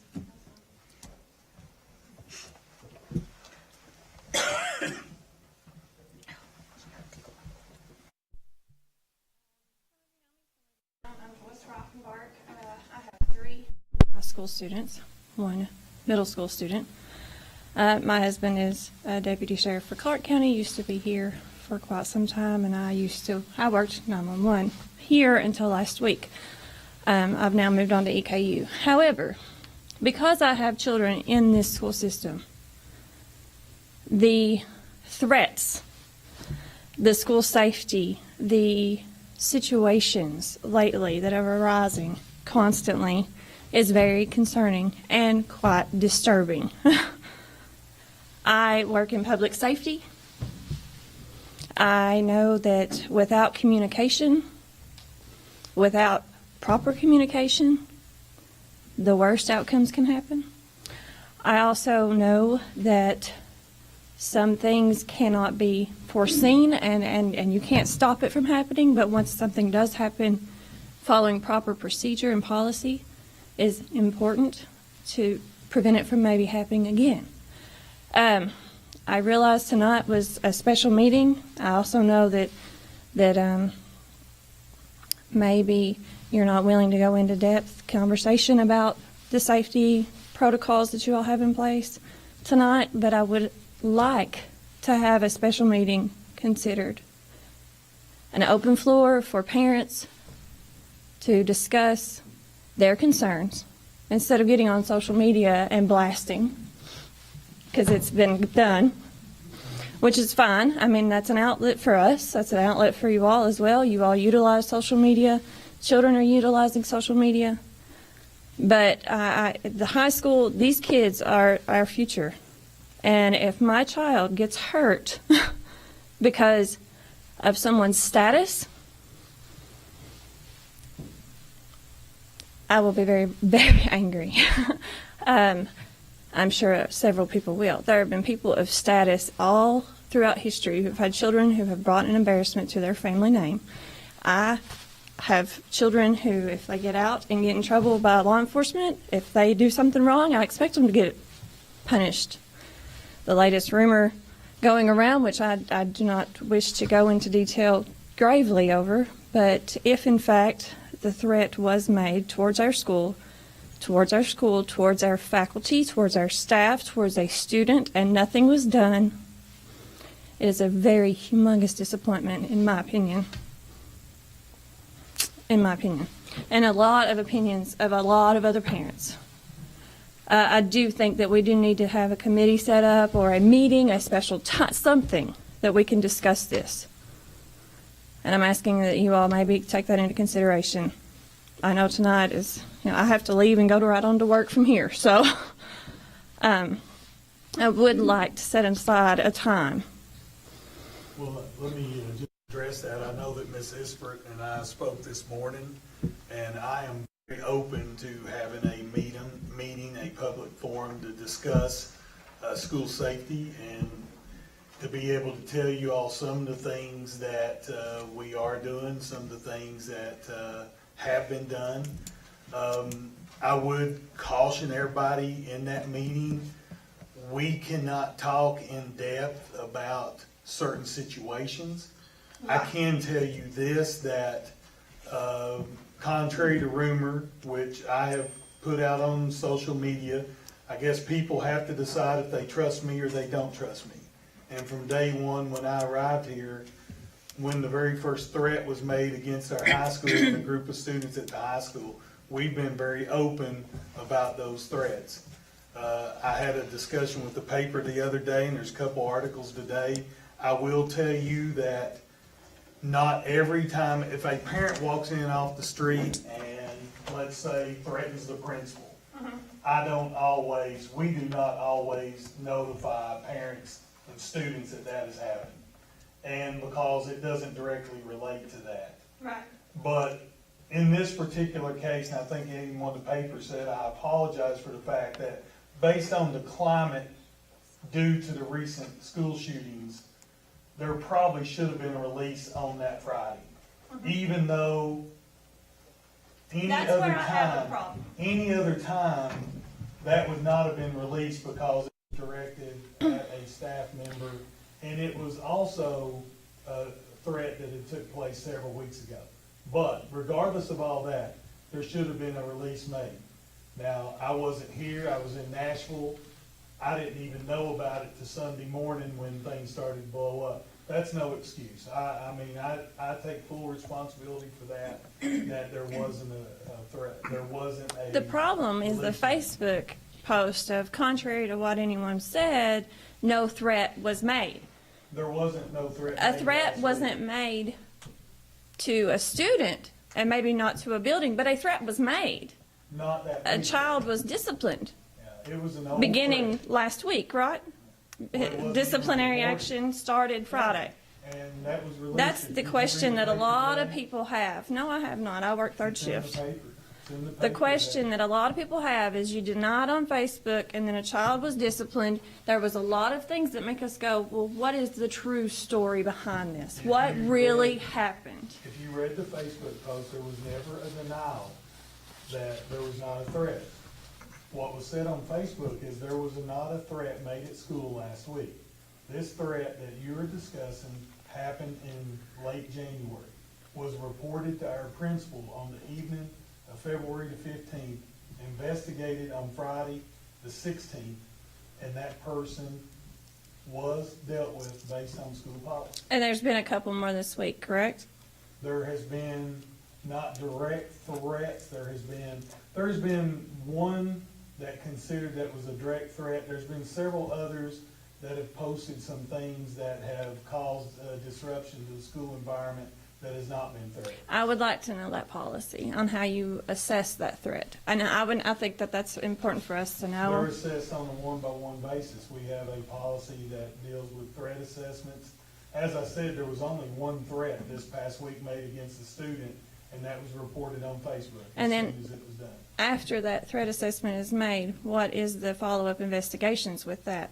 How does that go about? Do It's you based on- Do you based on- confiscate their social media outlets? Do you confiscate their electronic devices and send them to the crime lab just like anybody else that makes a If it's credible threat? criminal- If it's criminal. If there's a threat again, I mean, are those investigations? Those are my questions as a Those concerned parent. investigations If are it was done by my law. child that had made the threat, I would expect you to go through every avenue. It's Those not. This is investigations, not if they're determined to be criminal in nature, yes, they're turned over immediately to law enforcement. I need to clarify this isn't a witch hunt or making fear mongering or anything of that nature. But I am a concerned parent We can who discuss the lives fact- here with I these can children. discuss things like that, and I'm sorry, I don't mean to interrupt you, but we can discuss things like that. What we cannot get down to is we cannot give you specific details that's located in our safety plans. There are some people that want to know Well- exactly what the safety plans are, those types of things. Those things are very highly confidential because what we do not want to have happen is we do not want a perpetrator to know Exactly. how or what is going to happen if something happens. As to why Columbine happened, because they went through the same procedures. They had one escape route. So this guy sets up in the cafeteria, knows that they're going to go out the cafeteria door, and he's able to mow down a whole bunch of people. That is, do we have A, B, C, and D safety evacuation plans? Have our children practiced lockdown procedures this year from the beginning of the school year? Have they practiced any prevention plans? Required by law. Evacuation plans are required by law. They have practice.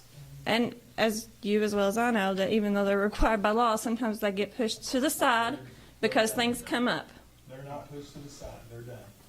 They have to be done. We have to report them. So I'm really concerned about those things, and maybe, like I said, maybe I'm overreacting, but I live in and work in a field when the worst possible outcome, the worst thing that you can imagine in your life, you call me. So understand I that, want and to know. You're not overreacting.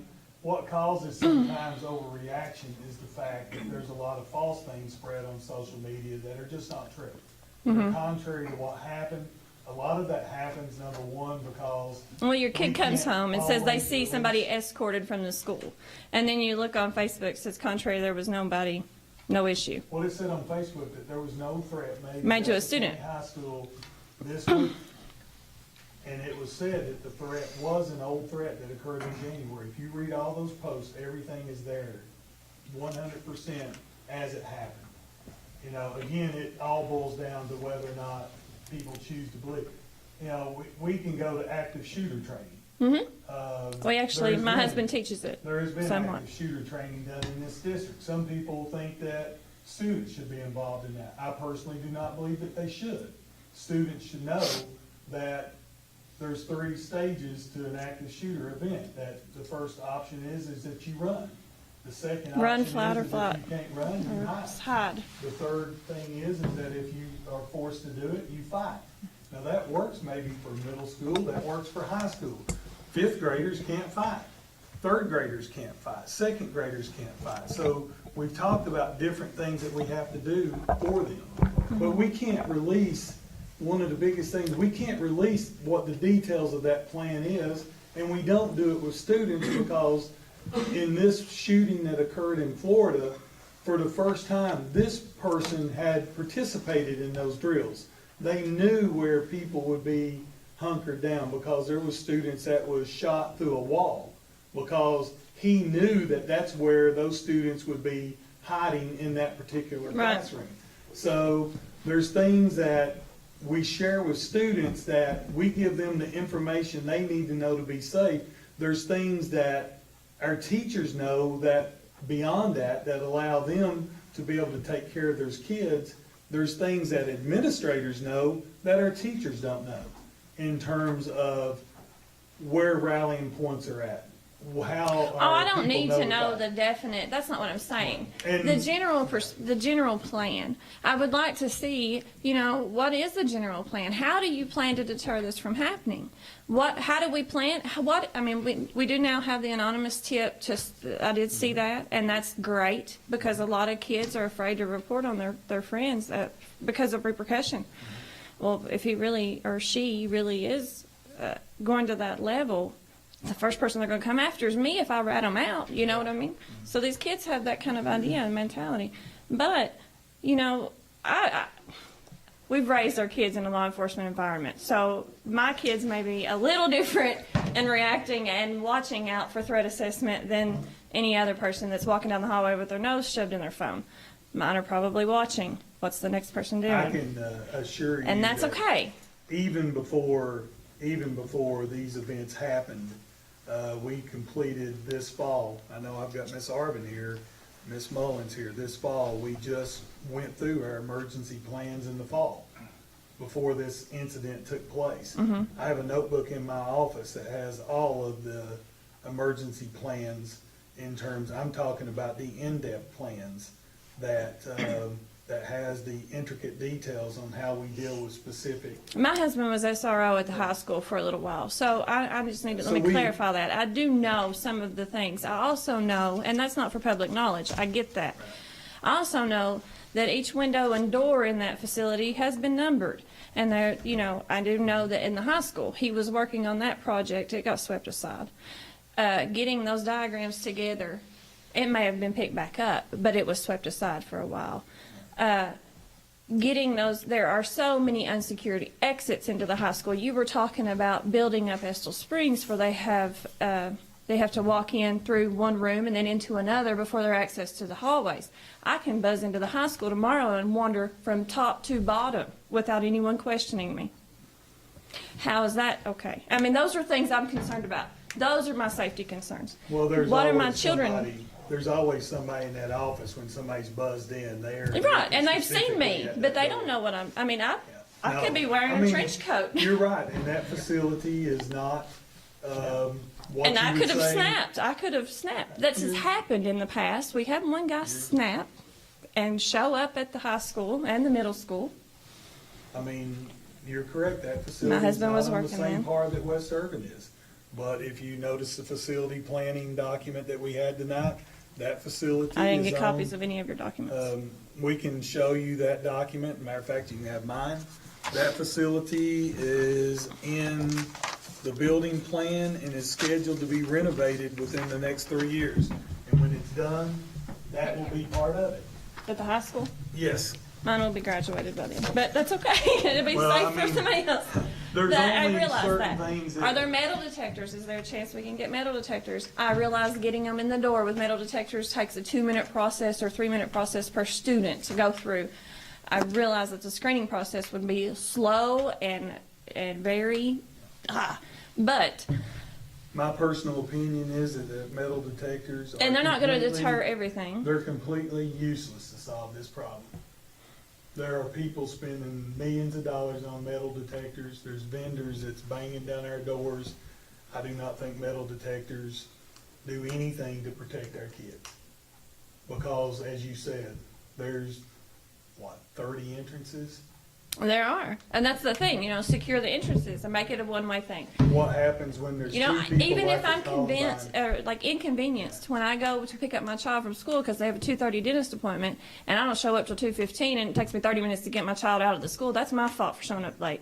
I don't care what kind of inconvenience it is to me as a parent to get access to my child as long as they are safe. It's not an inconvenience. They are with you guys 8 hours a day, with me maybe 4 in the afternoon by the time I get home from work or I get up for work or I've cooked supper.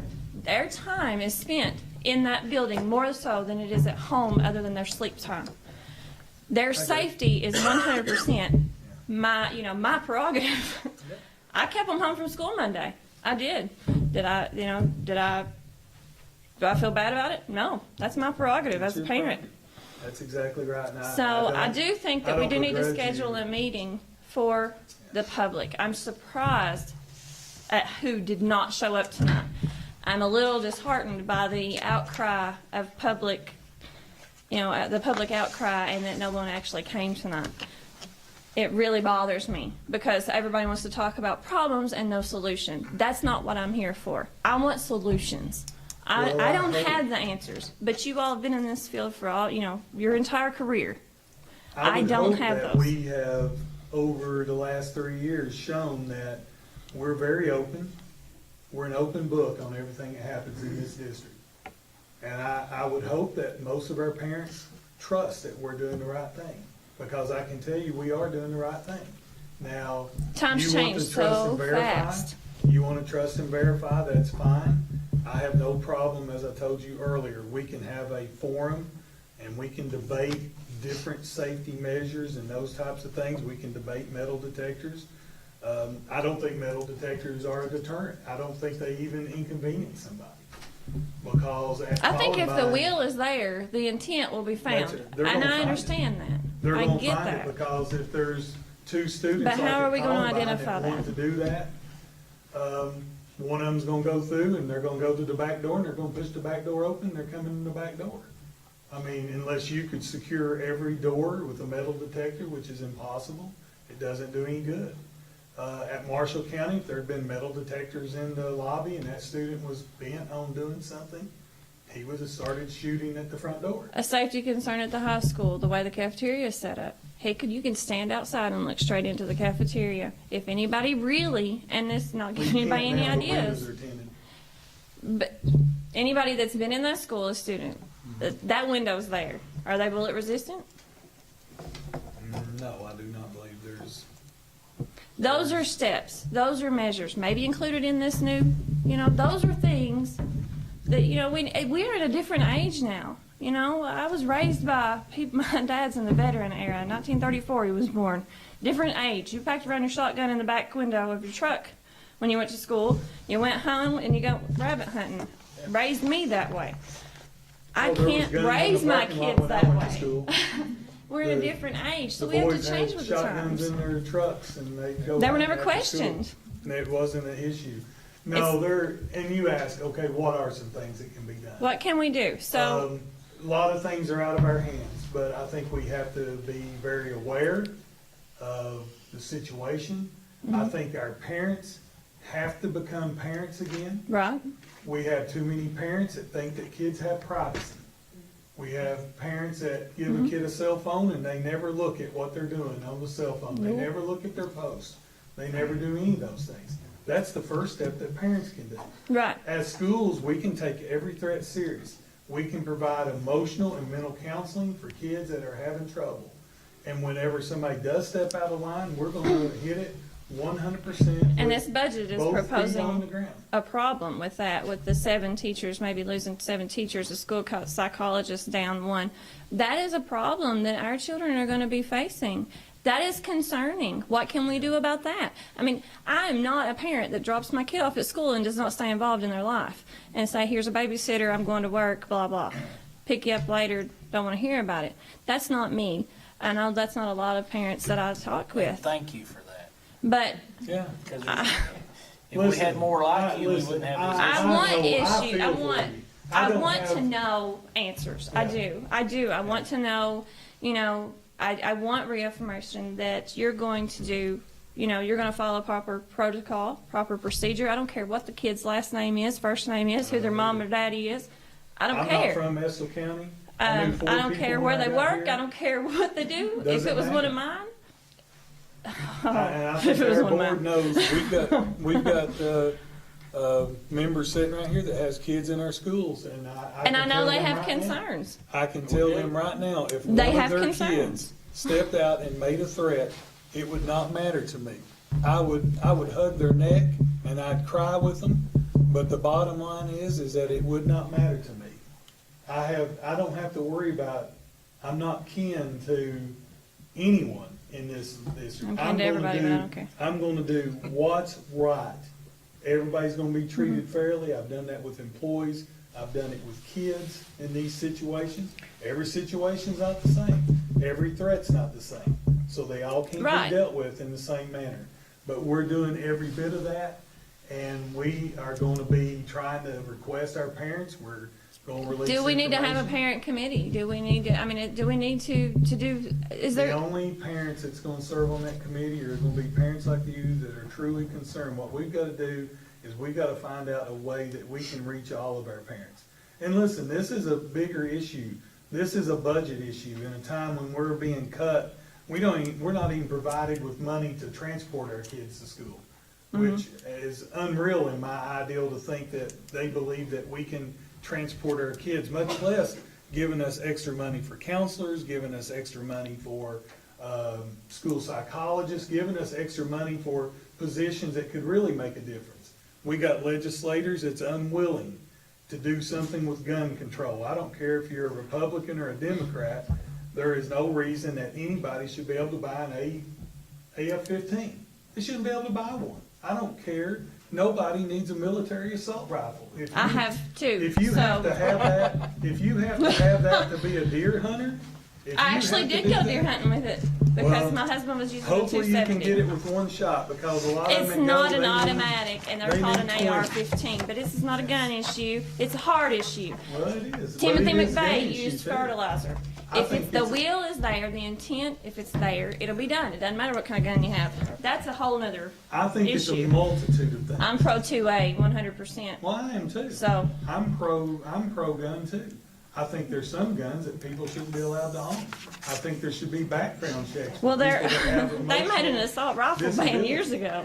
There's been an assault rifle ban in Well, effect. that's just AR my doesn't stand for opinion. assault I'm rifle, telling you just so my you know. opinion. But I'm Stands for telling outlaw. you, we've got people that's taking their stand on their issue in terms of what they believe. This doesn't work, this doesn't work.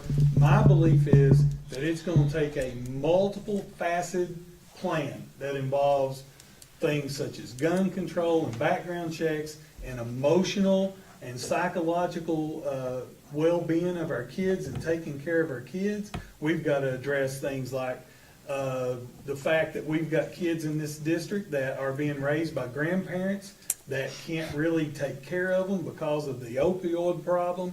There is a slew of things that needs to be fixed. And I They am all not go- exempt to those. I'm raising kids that are not mine. They all they all figure into that. And the only thing we can do is try to provide the safest environment possible, making sure that when people step out of line, they are dealt with in the correct manner, and then trying to provide the emotional support. These two students that have done threats here over the last few weeks, we shouldn't be done with them. No, We've that's the got to thing. That's provide what I them the wanted to know emotional about the support. plan. What is it? Is it And- going to keep continued counseling? They are- Is there they going to do. be somebody deeming that they are okay? They do. Is there anybody looking into their social media history that says, hey, they've got some kind of strange obsession with Columbine and they've watched every video that's ever been posted? Because mommy, contrary to what you believe or what you might think, you pull up history on your little phone, doesn't pull history all the way. They have internet crimes division in Frankfurt for that reason, because you hit delete and then you hit delete again and it looks like it's gone, but it's It's still there. there. Are dealt we with looking this- into those? We dealt with this past Is that spring. being done? You know, because I can Yes. sit and fluke a test all day long. You know, are you okay? Yep. You still angry? Yes. No. We had the very situation you're talking about this spring. I could fake it to make it all I wanted if I really had the intentions in my heart. So what else is being done to do that? You know, I mean, that's my questions. I think that you do need to have a parent meeting. I think you do need to call a public forum for parents and for people to actually get together and talk. And if you can set aside a time for that, that would be great. I don't want to take up any more of y'all's time tonight. I have to leave here and go straight to work and be there till 6 in the morning. Thank you so much for I do too. coming. And listen, your concerns are our concerns.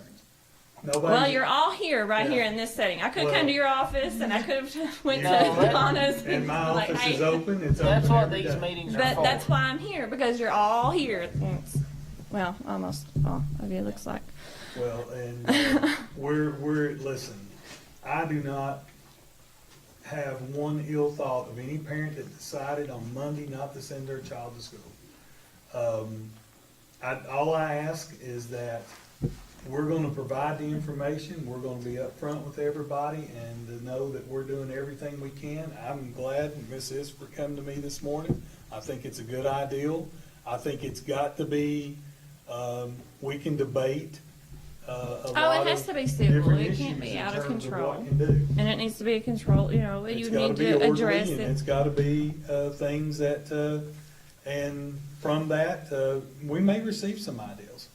I think that that it's good to can bounce ideas off of other people. People who've been in different school systems. I work now at EKU. I see things a little differently now. I work in a school system now. A threat comes about, man, they're on it. Dealt with it yesterday. I mean, they were on it. Task force was in hand. I mean, it was on like I've never seen anything before in my life. So I'm bouncing ideas off of guys there too. What do we do here? How do you handle this? What is the protocol for that? I'm getting ideas there. I don't know if they're part of your protocol or not because that's not privy to public information. But I would like to I think that you all should maybe take in submission of ideas. What are your ideas? I think that could be potentially a good thing. I agree. We're more I than- think coming up with solutions is I far think we're better more than sitting and willing to griping have about a forum, problem. Are we not? I'm more than willing to have fun because we may learn something. But Maybe it'd So be do you better to have a it at time? the I mean, high do you all school. have a calendar in front of you? So And we just so could you know, Joyce, I mean, this is something we've wrestled with. We've lost sleep over it. We've been concerned. We've been worried. We've been talking with Mr. Saylor. It's been ongoing communication with our principals. There's things that This we're didn't trying just to put happen in place. overnight either, though. This, But, 2 years ago you had the hit list. I mean, this happened before. But everyone in the country is struggling with this. It's not just unique to us. And so we're trying to find solutions. We're trying to quickly put things in place. We have things in place. We're trying to tweak those. You have our full reassurance as a board that we are not turning a deaf ear to this.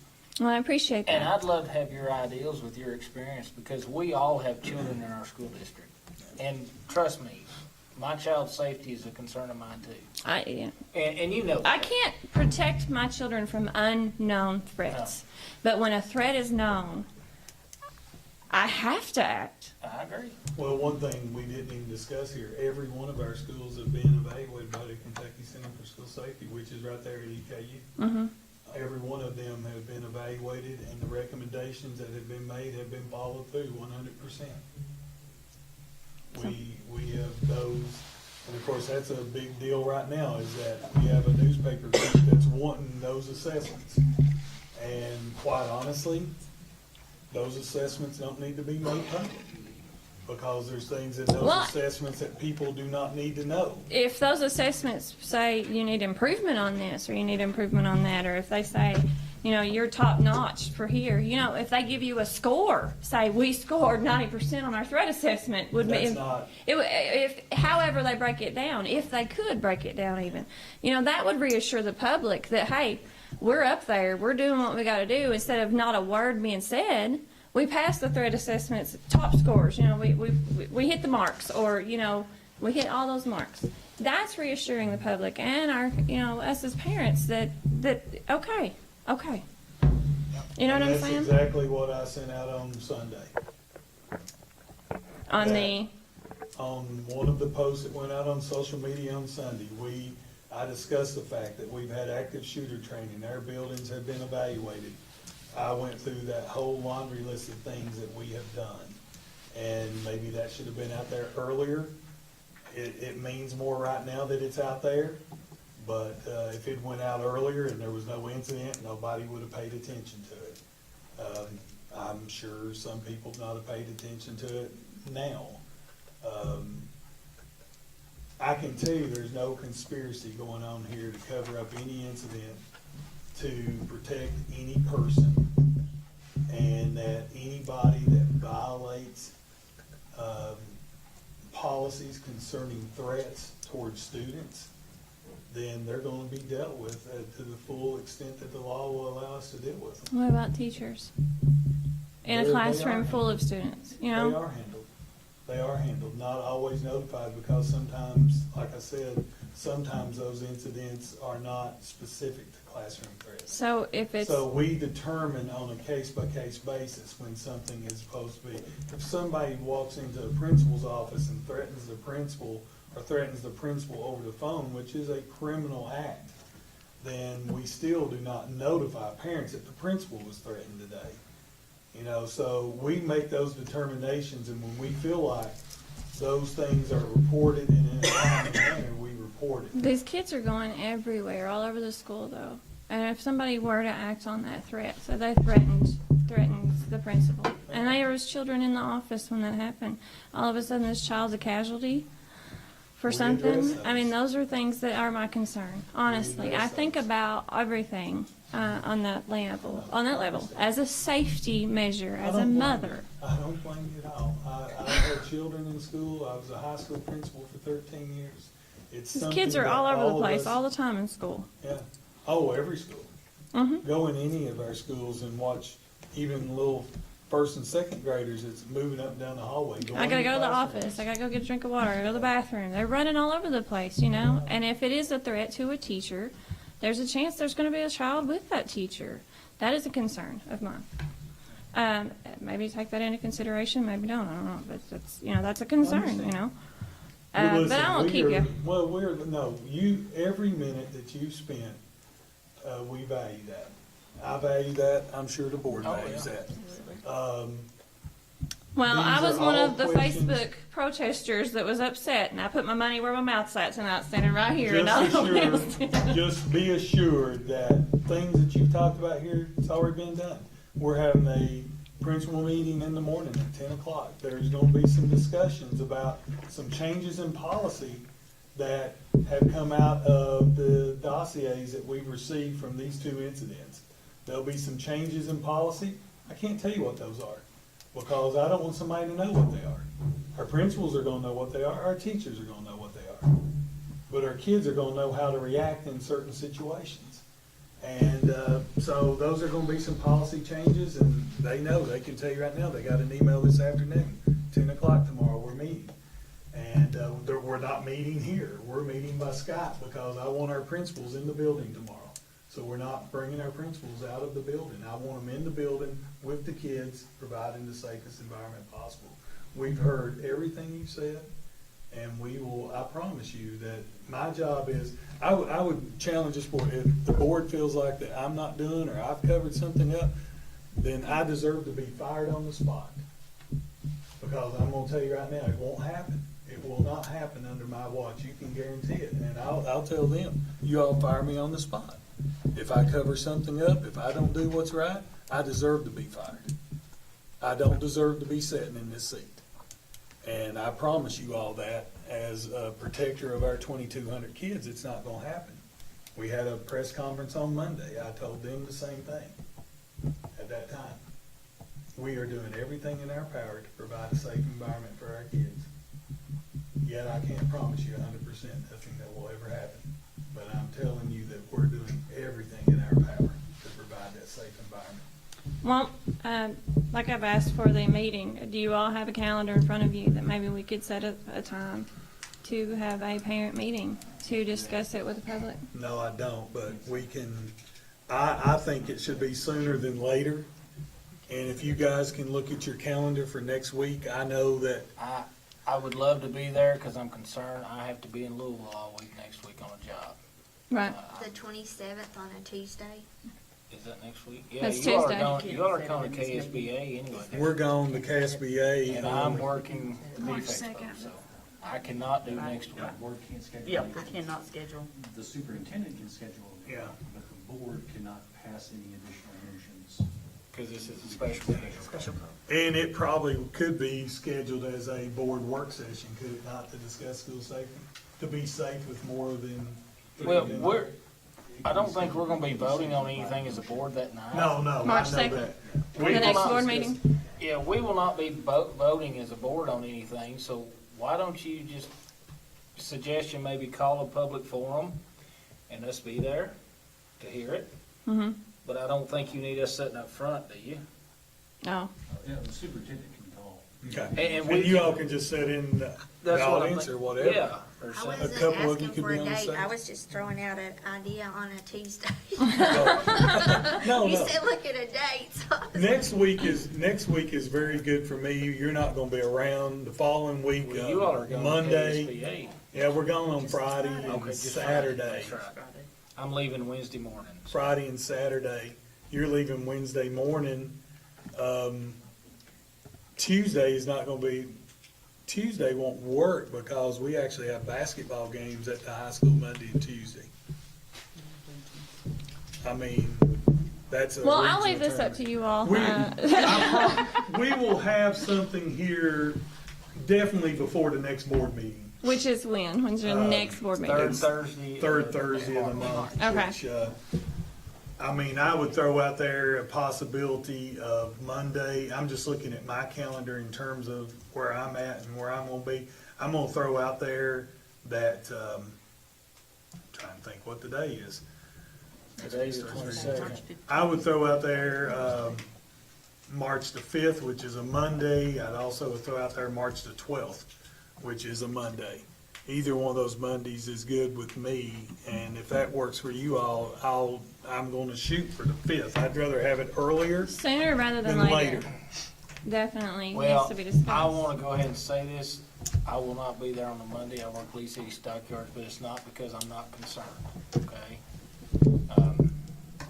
No, I understand. But they have to have me at the cell to have a cell. I don't have a problem next week like on the 28th on a Wednesday night. You said you had to leave on Wednesday, I right? leave Wednesday morning. So Tuesday night doesn't work. You can't plan just around me, Okay. so. So why wouldn't Tuesday not work? Ball game. Regional games. Regional basketball tournament at the high school, there'd be no spot for us to hold it. You might could hold it in the West Urban Gym. Well, We have a what STEAM about the event audit? next Tuesday. The what? We have a STEAM event planned with our community, a science fair, economics, engineering. I was just thinking at 5 o'clock in the auditorium. That doesn't Basketball interfere games with will, basketball games. it'll start at 6. But- Parking and all that. Parking It'll be will not. chaos. And all parents are tied up with that. And that event too. Well, I'm sure you'll We'll post it come on up with a Facebook. date and we'll get it, as soon as we come up with a date, we will get it advertised, okay? That sounds great, because I do think that that's necessary. I agree. Great. You're welcome. Thank you all for your time. Thank you for coming. I would suggest you also look at March 5th. And see what that holds for you, and then y'all give me some feedback tomorrow. And again, thank you all, both of you, for coming tonight. And anything dealing with property, Ms. Williams, we probably need to discuss in a closed session type thing. But we will consider your requests as well. And there are some details there that we have to deal around, but we'll try to get back to you in a timely manner as well. Okay, next on the agenda, we have the superintendent's report. Real quick, I've talked too much already. You've got the personnel actions. You have my activity report for this month, and last month was sort of short. This one's rather lengthy. And activities that I've been involved in, don't forget, as we discussed just a few minutes ago, KSBA is next weekend. I know that right now, I think 3 of you are going. Starts on Friday and runs through Sunday morning. So if we need to do anything else, or if there's anything else Felicia needs to do for you all, just let us know and we can take care of that. You should have received confirmations about your registration, and I'm not sure if you got your room confirmation yet. I've not received mine, but she has checked on them, and they're good to go. So we're good with that. And I did throw in there this Jackson Energy thing, just to let you know that Jackson Energy did step up to the plate to sponsor our excellence program, and that's the medals that we give out. We did receive a grant that helped pay for those, and or at least help pay for half of them. And of course, there's probably enough medals there for 2 years. We'll pursue other means to try to make sure that that did not become a board cost. There's plenty of people that's willing to sponsor us, and we appreciate Jackson Energy for doing that.